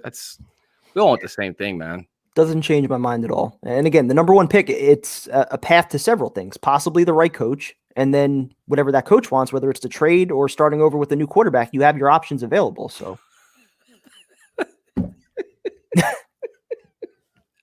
Joe Douglas's sleep schedule is better than Sam. That's a good one. Sam Cade never stops. No more Gase press conferences unless it's on Let's Talk Jets. I think he's coming out tomorrow night because I need to talk to Coach Gase. I mean, these comments today just set me off the rails. So I hope Coach Gase is ready for this one because this is going to be ugly. We'll get him on tomorrow. Definitely get him on tomorrow. Game update. Seahawks 16, Cardinals 7. You figure the Cardinals are going to have a letdown after that big win over the Bills. There's going to be. Seahawks are desperate for a win right now. Yeah. Let's see. It shows how low we've gotten as fans when we expect Woody to do something right. His life history is one of the total from the time he was born. I mean, Woody, they have a very prominent company, but I don't have any faith in Woody Johnson at all. I don't. You just try to. There's a reason why we're happy when he left. And now we're hoping that when he comes back, he's going to make a big positive difference and do a lot of good things. And because Chris Johnson's been worse than him. Yep. Which we never thought was possible. Yeah. No, it's not good. Still don't know who I want for new coach. Yeah, I mean, I'm surprised that Ed wasn't higher on Bieniemy. I mean, did y'all interview Ed? Yes, we did for an hour. So if you look at this, watch this later on. The first hour of our show was Fireman Ed. It's time to see those Gase ears tomorrow. Yeah, Ed pulled no punches, man, with Bieniemy. I was surprised by that a little bit. Yeah. Because the one thing about the difference between Gase and Bieniemy actually played the game. Mm-hmm. He's very respected, and he's climbed the ladder. It's like he's not being handed the job, but he's actually climbed the ranks, climbed the ladder, done a lot of really good things. And I don't know. I mean, that's fascinating. And you could say all you want that it's Mahomes, that it's all Andy Reid, whatever. But I mean, he's still a part of that. He's still watching how they ultimately built that offense around Pat Mahomes. So to think that he can't take elements of that, or some of the play calls that they're doing over there in KC and bring it here, I don't think it's crazy to think that at all. Any under the radar coaches that you guys know that would be interested in the Jet job? I mean, there'll be plenty of them. I mean, this is good. One name that I heard mentioned today for the first time that we just haven't even brought up, I don't even know any real background on him, was Jim Leonard. Was he coaching Wisconsin? Really? I think he's at Wisconsin. I don't know, again, if he'd be interested in an NFL job. That was the first time I heard the name mentioned at all. But if I'm thinking a college coach, it's got to be a head coach with a winning, the Matt Campbell's mentioned a lot. Yeah. There's a lot of some of the big flashy names like Shaw and Lincoln Riley. I don't see none of those guys coming. But I don't think we should be looking at anybody that's under the radar because we need somebody prominent. I mean, it seems like Jim Harbaugh is and you know what's funny? A lot of the topics we've covered over the last month and a half, it's so funny how they're now becoming topics for some members of the media now. I'm like, we already discussed this shit for months. Right? It seems like that's been a trend for the last 4 to 5 years or so. We do some shows, we address some topics, and all of a sudden, the certain guys in the media tend to come out with articles about we have a big blowout on a Tuesday night of argument, all this shit, and 2 days later it's an article. Yep. It's fascinating. Yeah, but the Harbaugh thing seems like it's a very divided topic where people either hate him or love him. There's not really people maybe there's he ultimately hasn't done it at the collegiate level yet, and his last job as an NFL coach, he had a falling out with the owner. So I can understand why some people might be skeptical about that, but at the end of the day, he still won at the NFL level. He's a proven guy. The record in San Fran, I think, speaks for itself, And ultimately, if you can bring him in, I mean, that's probably the guy that's at the top of your list. You had a caller who said that beating Seattle for the 1 win would be sweet. I agree. Still want the number 1 pick, though. Go Jaguars. Definitely want the Jaguars to find a way to win a game. I do. You need the Jaguars to win. And I guess if you had to beat one game, you beat Jamal, which is good. Yeah, you beat Seattle, which is good. Helps with the draft pick. That's never a bad thing. Yeah, as long as you have like a 2-game cushion, going into Seattle, then all right, maybe you could root for that one. But see now the Jaguars-Bears game will be interesting because Foles is out. So it can be Trubisky or some other clown. So I mean, I think that actually helped them. Foles hasn't been doing anything.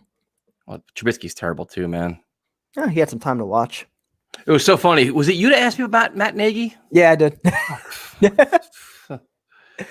Everyone was hyping him up that first year. That's why. Buffalo, greatest place to watch a game. The community is awesome. It's a great time to tailgate. Completely agree. Buffalo is awesome. Green Bay is phenomenal. Green Bay is just ridiculous. Really, really ridiculous. Yeah, Buffalo, we did actually 2 years in a row, or 2 out of 3 years, where it was the Week 17 game at the end of the year, which, we sat in the blizzard. That was phenomenal until the game started. And then we did the home opener with Josh McCown, I think either the following year or the year after. And, that was a good time once again until the game actually started and we lost both of them. So. Dude, Viper, you're nuts. Absolutely nuts, dude. Holy shit. Lived in Seattle for 20 years. God. We can't. Wow. We got to send you a t-shirt, man. Yeah. Give us something. I don't know. We got to send you something. So talkjetsradio@gmail.com. Lived in Seattle for 20 years, moved back, became a Seahawks fan. That fan base was down for a long time. The Jets can turn around. I do love the Jets too, but when you live in a place for 20 years, you can't help but root for that team. The Jets will turn it around. Dude, thank you so much. That's just crazy, man. That's just wild. Definitely appreciate that, dude.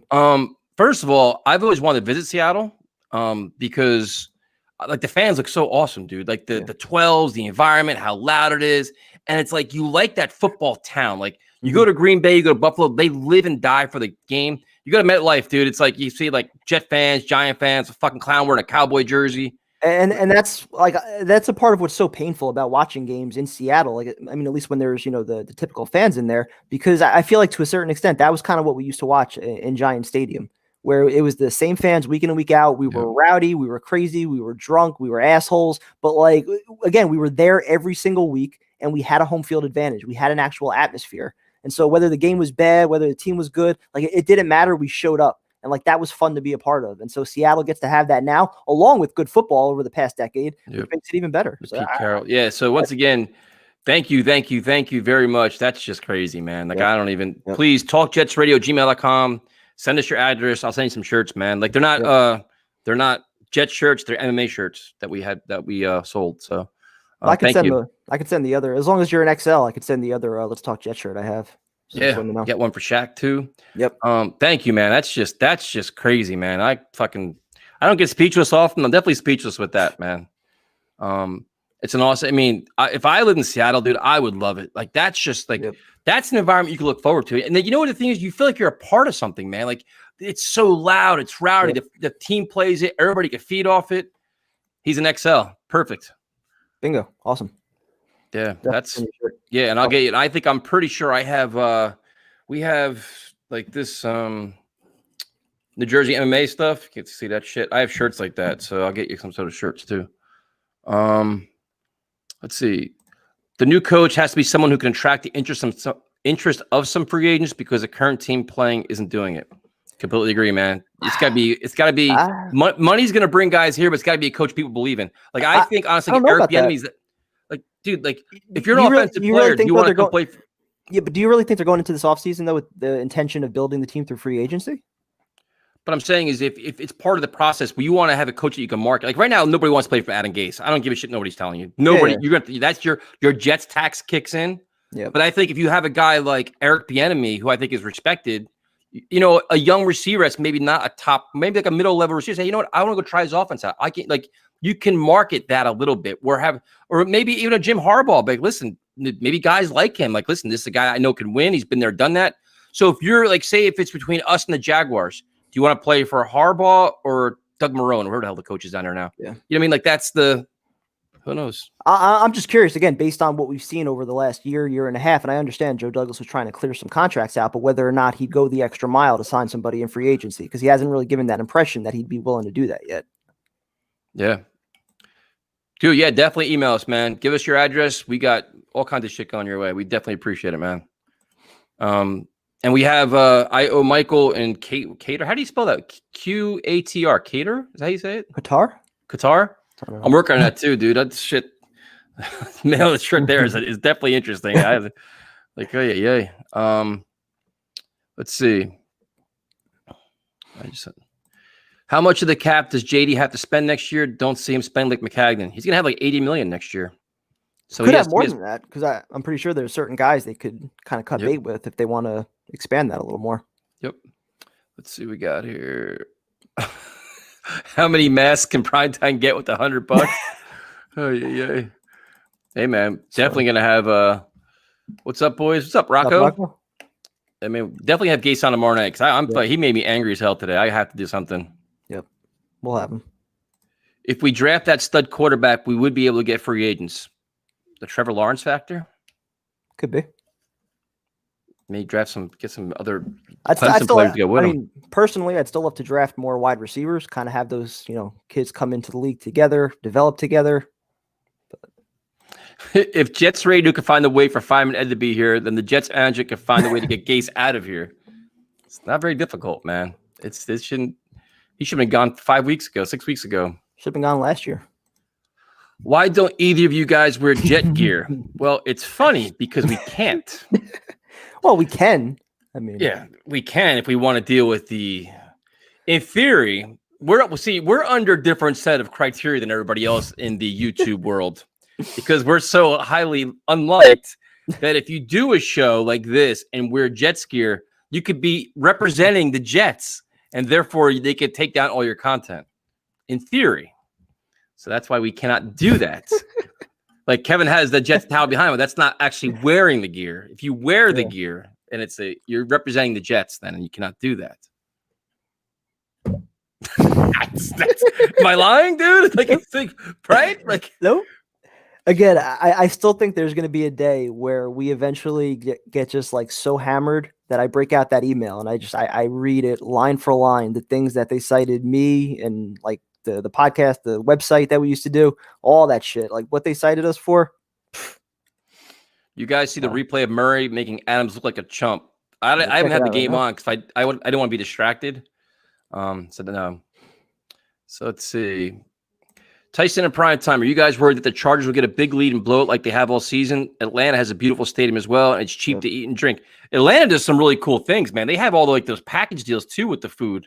Yep. So and then yes, I am worried about no, actually I'm not, because the Chargers find a way to choke, but the Jets secondary, their defense is going to be so limited. All these young players running around. Jets find a way to choke too. So yeah, it's going to be and they're definitely poorly coached. There's no doubt about that. Yep. But I mean, I think it's gonna be. You're gonna see one young quarterback doing his thing. Herbert, who's a lot of fun to watch. So, just 7 more weeks. Almost there. YouTube is the wannabe PC police. So the Jets, man. The Jets watch everything you do. You just don't realize it, especially certain people.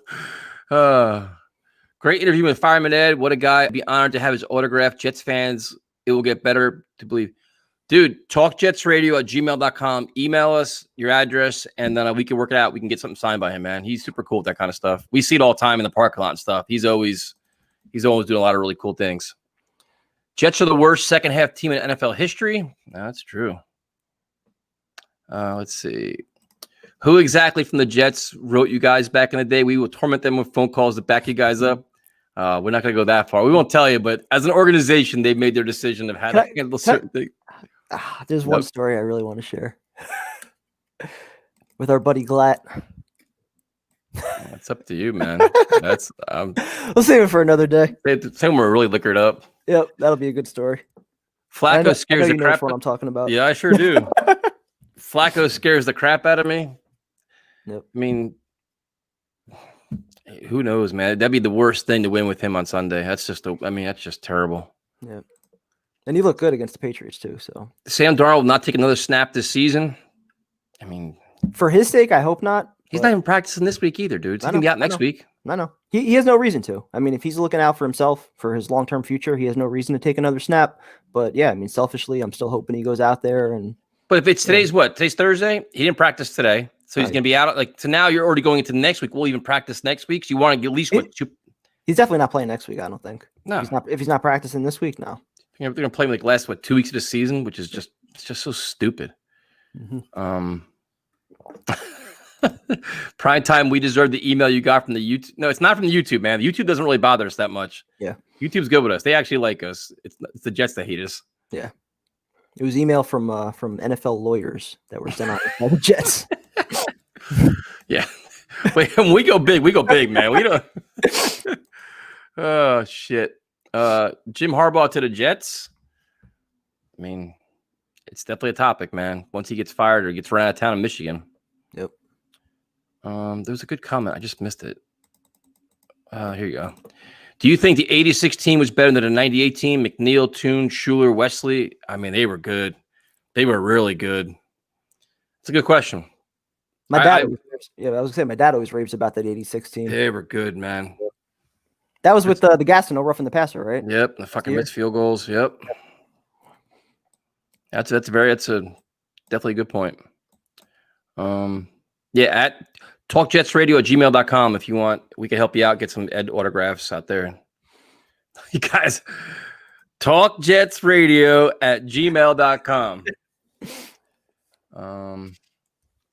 I play softball in New Jersey with Joe Klecko's son. It's in Colts Neck, I think he is, right?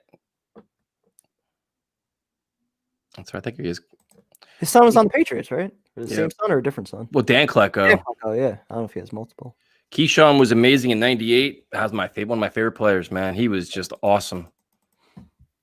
The 98 team or the 2020 practice Jets? Ooh, that's a good question. That's a very good. I mean, this practice team is just, man, they go toe-to-toe every day. Yep. Let's see. Do a couple more here because I can't believe it's like 10:15 already. Holy shit. I'm surprised other teams have not been caught spygating us this year since we are the greatest practice team of all time. Tell that guy to get Joe Klecko on your show. I've actually tried that a couple times. I talked to his agent. I talked to a guy that knows him. And he never really seems too interested in doing it. I don't know why. Him and Ray Lucas. I was actually emailing Ray Lucas. And he's like, I'm not really sure. And I'm like, all right, like, it's up to you. We try.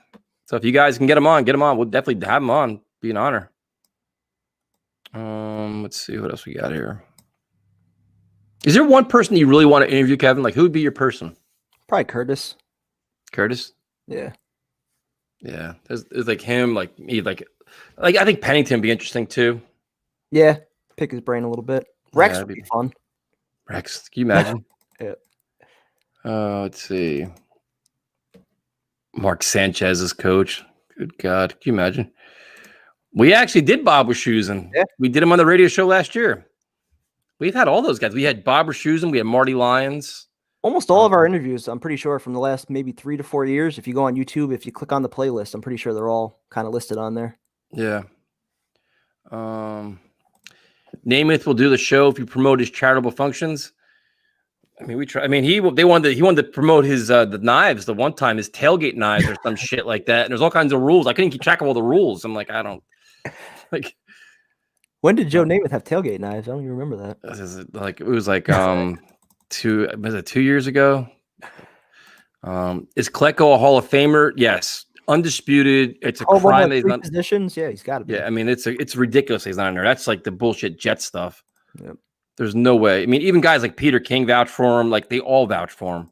Munoz. I mean, there's like 5 or 6 Hall of Famers that vouch for him. Yep. Do you guys remember the first interview with Adam Gase? Oh, how can you forget it, dude? I'll never forget it because that was the point where like we were getting in fights on the radio show because we were blasting it over and over the hire. Like, we hate it. Everybody's calling us negative. You're stupid. You're negative. I'm like, all right. Let's give this kind of benefit of the doubt. We have no choice. We have to embrace this guy. Ed gave me the lecture. You got to embrace it. Okay. I'll embrace it. And I watched this and I'm like, what am I watching? I literally thought he was high on something. He's got to be like amped up on some kind of shit where it's like, and he was just out of it. I'm like, how is this? Like, this is our leader now? The best part looking back is when you watch Mike Maccagnan kind of like staring over at him, like as his eyes are just going all over the place. Like at that moment, you could see him realizing that like his job in New York was done. Like you just want to be like just like cut it out. Like, what are you doing? Like, oh, there's one point where he's just like he sits back, takes a deep breath. He's like, oh shit. Yeah, I mean that's. Let's see. Yeah, I mean, if you look at the history of Joe Klecko, he meets every standard known to man of how to make the Hall of Fame. It's criminalized on in there, and it's just ridiculous. Think about what could have been if they didn't fire Carroll and hire Cote. I'll never forget the day. I will never forget the day it happened because I was sitting in my bedroom, and my buddy calls me up. He's like, "Hey, dude," he goes, "You're never gonna believe what happened. They fired Pete Carroll." I'm like, dude, bullshit. He's like, put on WFAN because that's when sports radio was like really your only outlet to get like the latest information. And I'm like, well, who the fuck are they hiring? And he's like, Rich Kotite. Like, you know, like, you know, it's like, dude, what are you like? You're doing what? Like, it was like, oh, I'm 80 years old. I want to win now. I want to do this. I'm like, after 1 year, I'm like, and we all like Pete Carroll. Like, that was a guy you like, all right, I understand they melted at the end of the year. Like, they had the fake spike game. They fell apart and the team didn't really compete the last 2 games, but I'll never forget that day. I'll never forget I couldn't believe they fired him. I could not believe it. But that's the back in the days where I used to always read Jets Confidential. Like that was like used to get that delivered every week or whatever it was. I look forward to because that was like you get the latest Jets news, the whispers and stuff, and you thought it was like all like, you know, like you actually believed most of it, and now we know like half it's just bullshit. You read his stuff now, and it's like I think we have more followers than he does at this point. So fucking bad. No comments on that? Nope.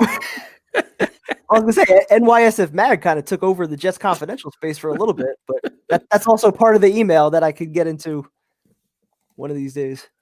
Yeah, 3-time Pro Bowler at 3 positions. Joe Klecko was a force, man. He was absolutely a force.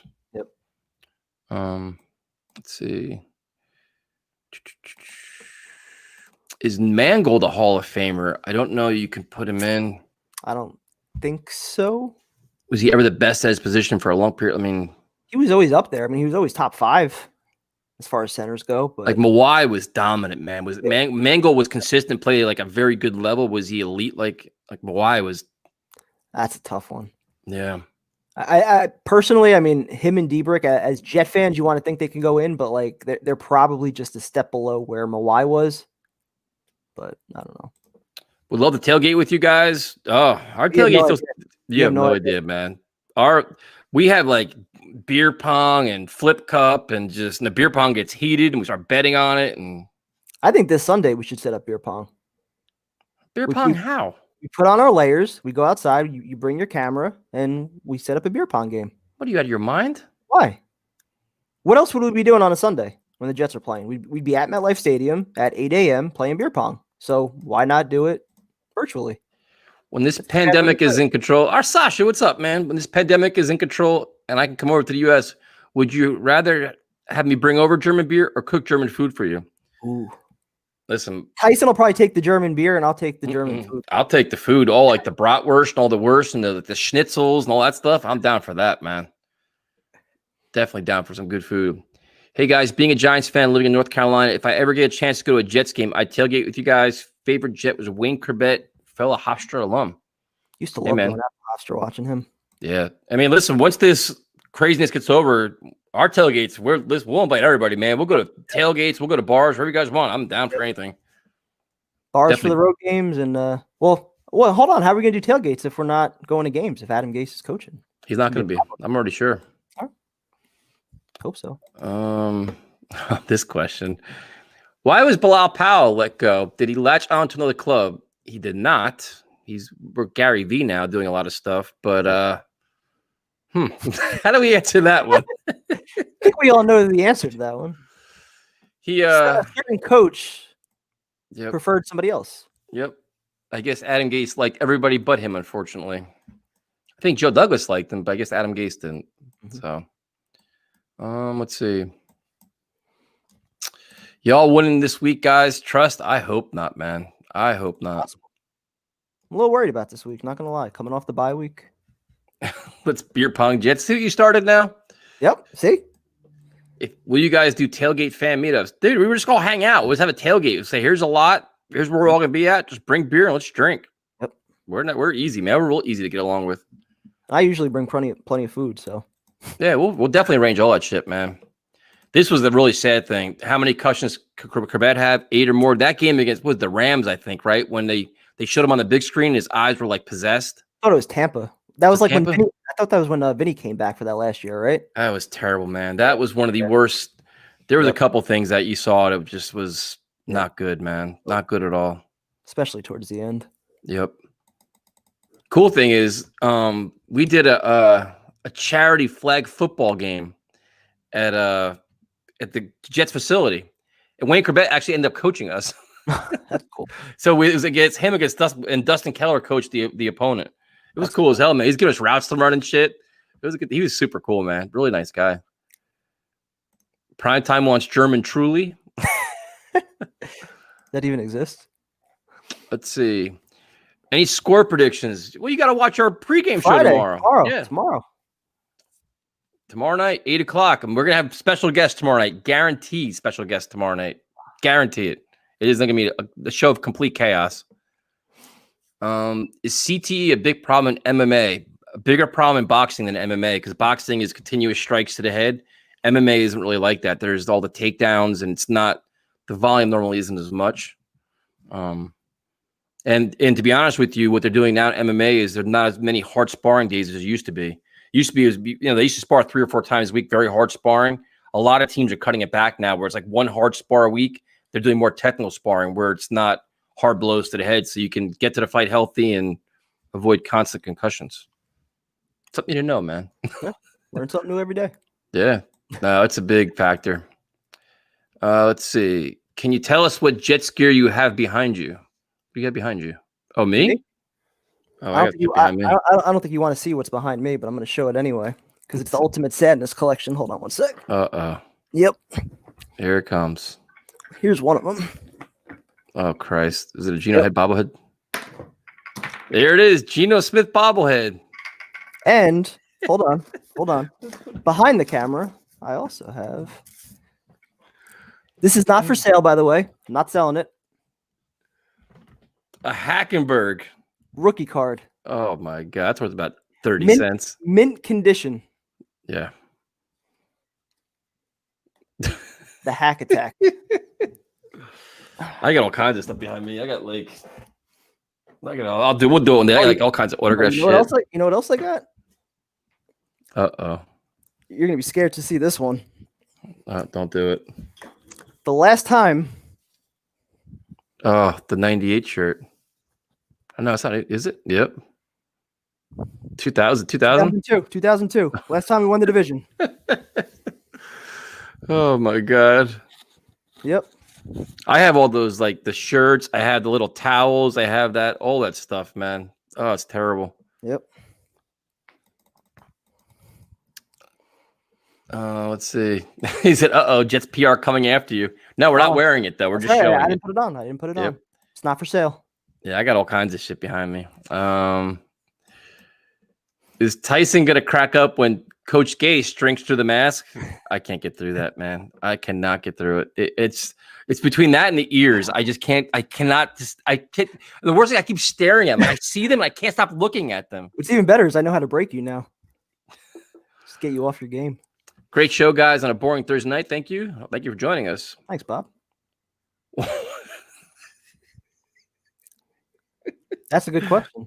Why didn't you let the sunglasses ask Ed any questions? That's so funny, man. Some of this shit's just so funny. The Geno bobblehead was inspired by him getting punched. I actually like Geno. Me too. Thank you, man. Another guy did a lot of stuff for the Parcells would be an awesome interview. Good luck with that one. Yeah. This is actually true. Tice can do a whole show showing off Jet stuff that isn't worth anything more. Dude, I have a closet, like 5 racks of like autographed shit that is worthless. I mean, you could put it on eBay and people probably charge me to give it to them. Like it's worth it's awful. Yeah. Just awful. Speaking of Parcells, I think one of the most interviews that I was most nervous for was Tannenbaum. Dude, Yeah. I was nervous out of my mind. Really? Yeah. I feel Super like he'd be nervous. an easy interview. He's like a down to earth kind of dude. I don't know. Super cool guy, very intelligent, very well spoken. Always gave a lot of detailed and statistics. That's what I'm saying. Like he's completely opposite of like a Mike Westhoff, right? I can understand like you being nervous. Westhoff shit my pants. Yeah, but I mean Tannenbaum, he's not. You know what it was with Tannenbaum though? I think because like you want to make sure it's really good because you want to come off well. Like you don't want to come off like this stupid ass Jets podcast, these clowns. You want to come off like like they're actually know what the hell they're talking about. Nervous as hell, dude. I was terrified. Hate that kind of shit. All right. Let's see. Oh, forgot about this. Great show again. The Balaj game, the revenge game. Did you read the comments about how he's playing? He picked things up quick. He does all these good things. Of course. Oh my god. He'll probably have a better game than Le'Veon Bell did. Yep. You guys. What the hell does it say? You guys can do a whole Pawn Star show of Jets garbage. It's garbage too, man. Absolute garbage. Yep. It's awful. Absolutely awful. I was hoping for a Mike Francesa Jets rant this year, but nothing. He's lost. Yeah. He's lost his fastball. He's so just behind. Like something can happen now at the Jets, and 2 weeks from now he's gonna comment on it. Like it's just, I don't know. He's lost. No, I was one of his biggest. I was a big fan of his too, but prime time. You got to switch up the mask for each guest we have on the show. Oh, don't worry. I mean, listen, dude. We have demands now. You have one responsibility. I got it. All right, then. I'm working on it. Do the Jets media know the Jets are 0-9? Apparently not. I feel bad for the social media guy though, because they're in such a tough spot where it's you got to try to sell it and be positive. But some of the shit they come out with, I'm like, come on, man. Like, read the room here. Like, do you understand what you're getting yourself into here? Yep. It's awful. Absolutely awful. Let's see. A couple more. I think I said that about a half hour ago. Let's see.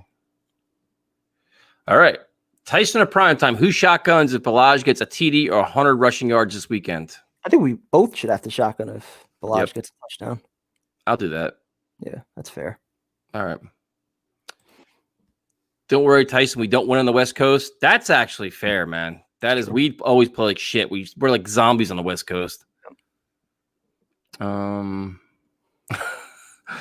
Tyson, are you nervous interviewing Gase? I'm not nervous. It's a challenge. It's very, very difficult because it's just there's certain things he does, Coach Gase, that I cannot get past, and he knows it now, and I just can't. There's been like 2 or 3 times, dude, my eyes are tearing so bad I couldn't even see the screen. So it's not easy. Let's see. Mike and the Mad Dog. Yeah, I used to love them. Yep. In their prime, there was nothing better than listening in like 1 o'clock or if they're a big Jets loss or something like that, and they would just go nuts. And now they just make Mad Dogs. I don't even listen to them anymore. Let's see. Maggie sucks. I like Craig Carton, man. He brings such a different energy and perspective. He's just wild as hell, and at least he's got some personality. I think him and Roberts are a good combo with, just as far as the knowledge and the entertainment value you get. Yeah, I think they're fun, man. It's just fun to listen to, and they're just so off the wall. Like they go from like talking about like food to like Elvis Presley to whatever. And the S on Primetime's hat is for Sam. It should be. Yeah, it should be at this point. Let's see.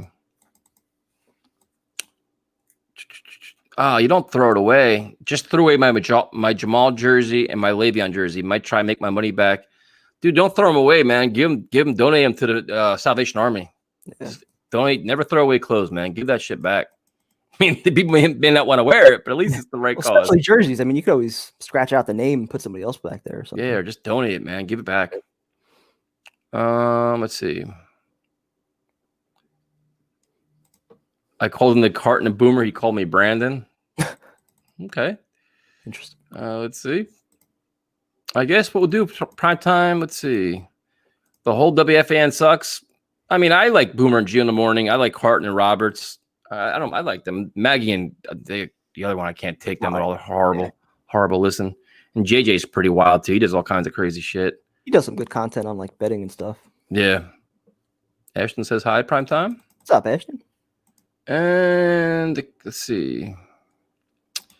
Got to buy retired players items. At least they won't disappoint. Yeah, you got to get your Kleckos, your Curtis Martin, all those guys. You can never go wrong with that. Yep. Yeah, this is true too. Did you hear what Mark Sanchez said? He suggested Sam should move on from the Jets. Not wrong. Sanchez supporting his boy. Yeah, I agree with him. Let's see. And I guess we'll wrap things up. I guess so. If you missed our interview with Fireman Ed, it'll be on. We're gonna upload this shit. I guess how it gets uploaded now. And then tomorrow night, 8 or 8:30 prime time? Do it 8. 8 o'clock. Coach Gase returns. Oh boy. And maybe some other special guests, hopefully, or we're gonna fire prime time. And that's it. So thank you guys for joining us. We appreciate it. Thank you very much, Viper. TalkJetsRadio@gmail.com. If you want, we can help you out with some autographs from Ed and everything else. So that's it. Talk to you guys later. Later.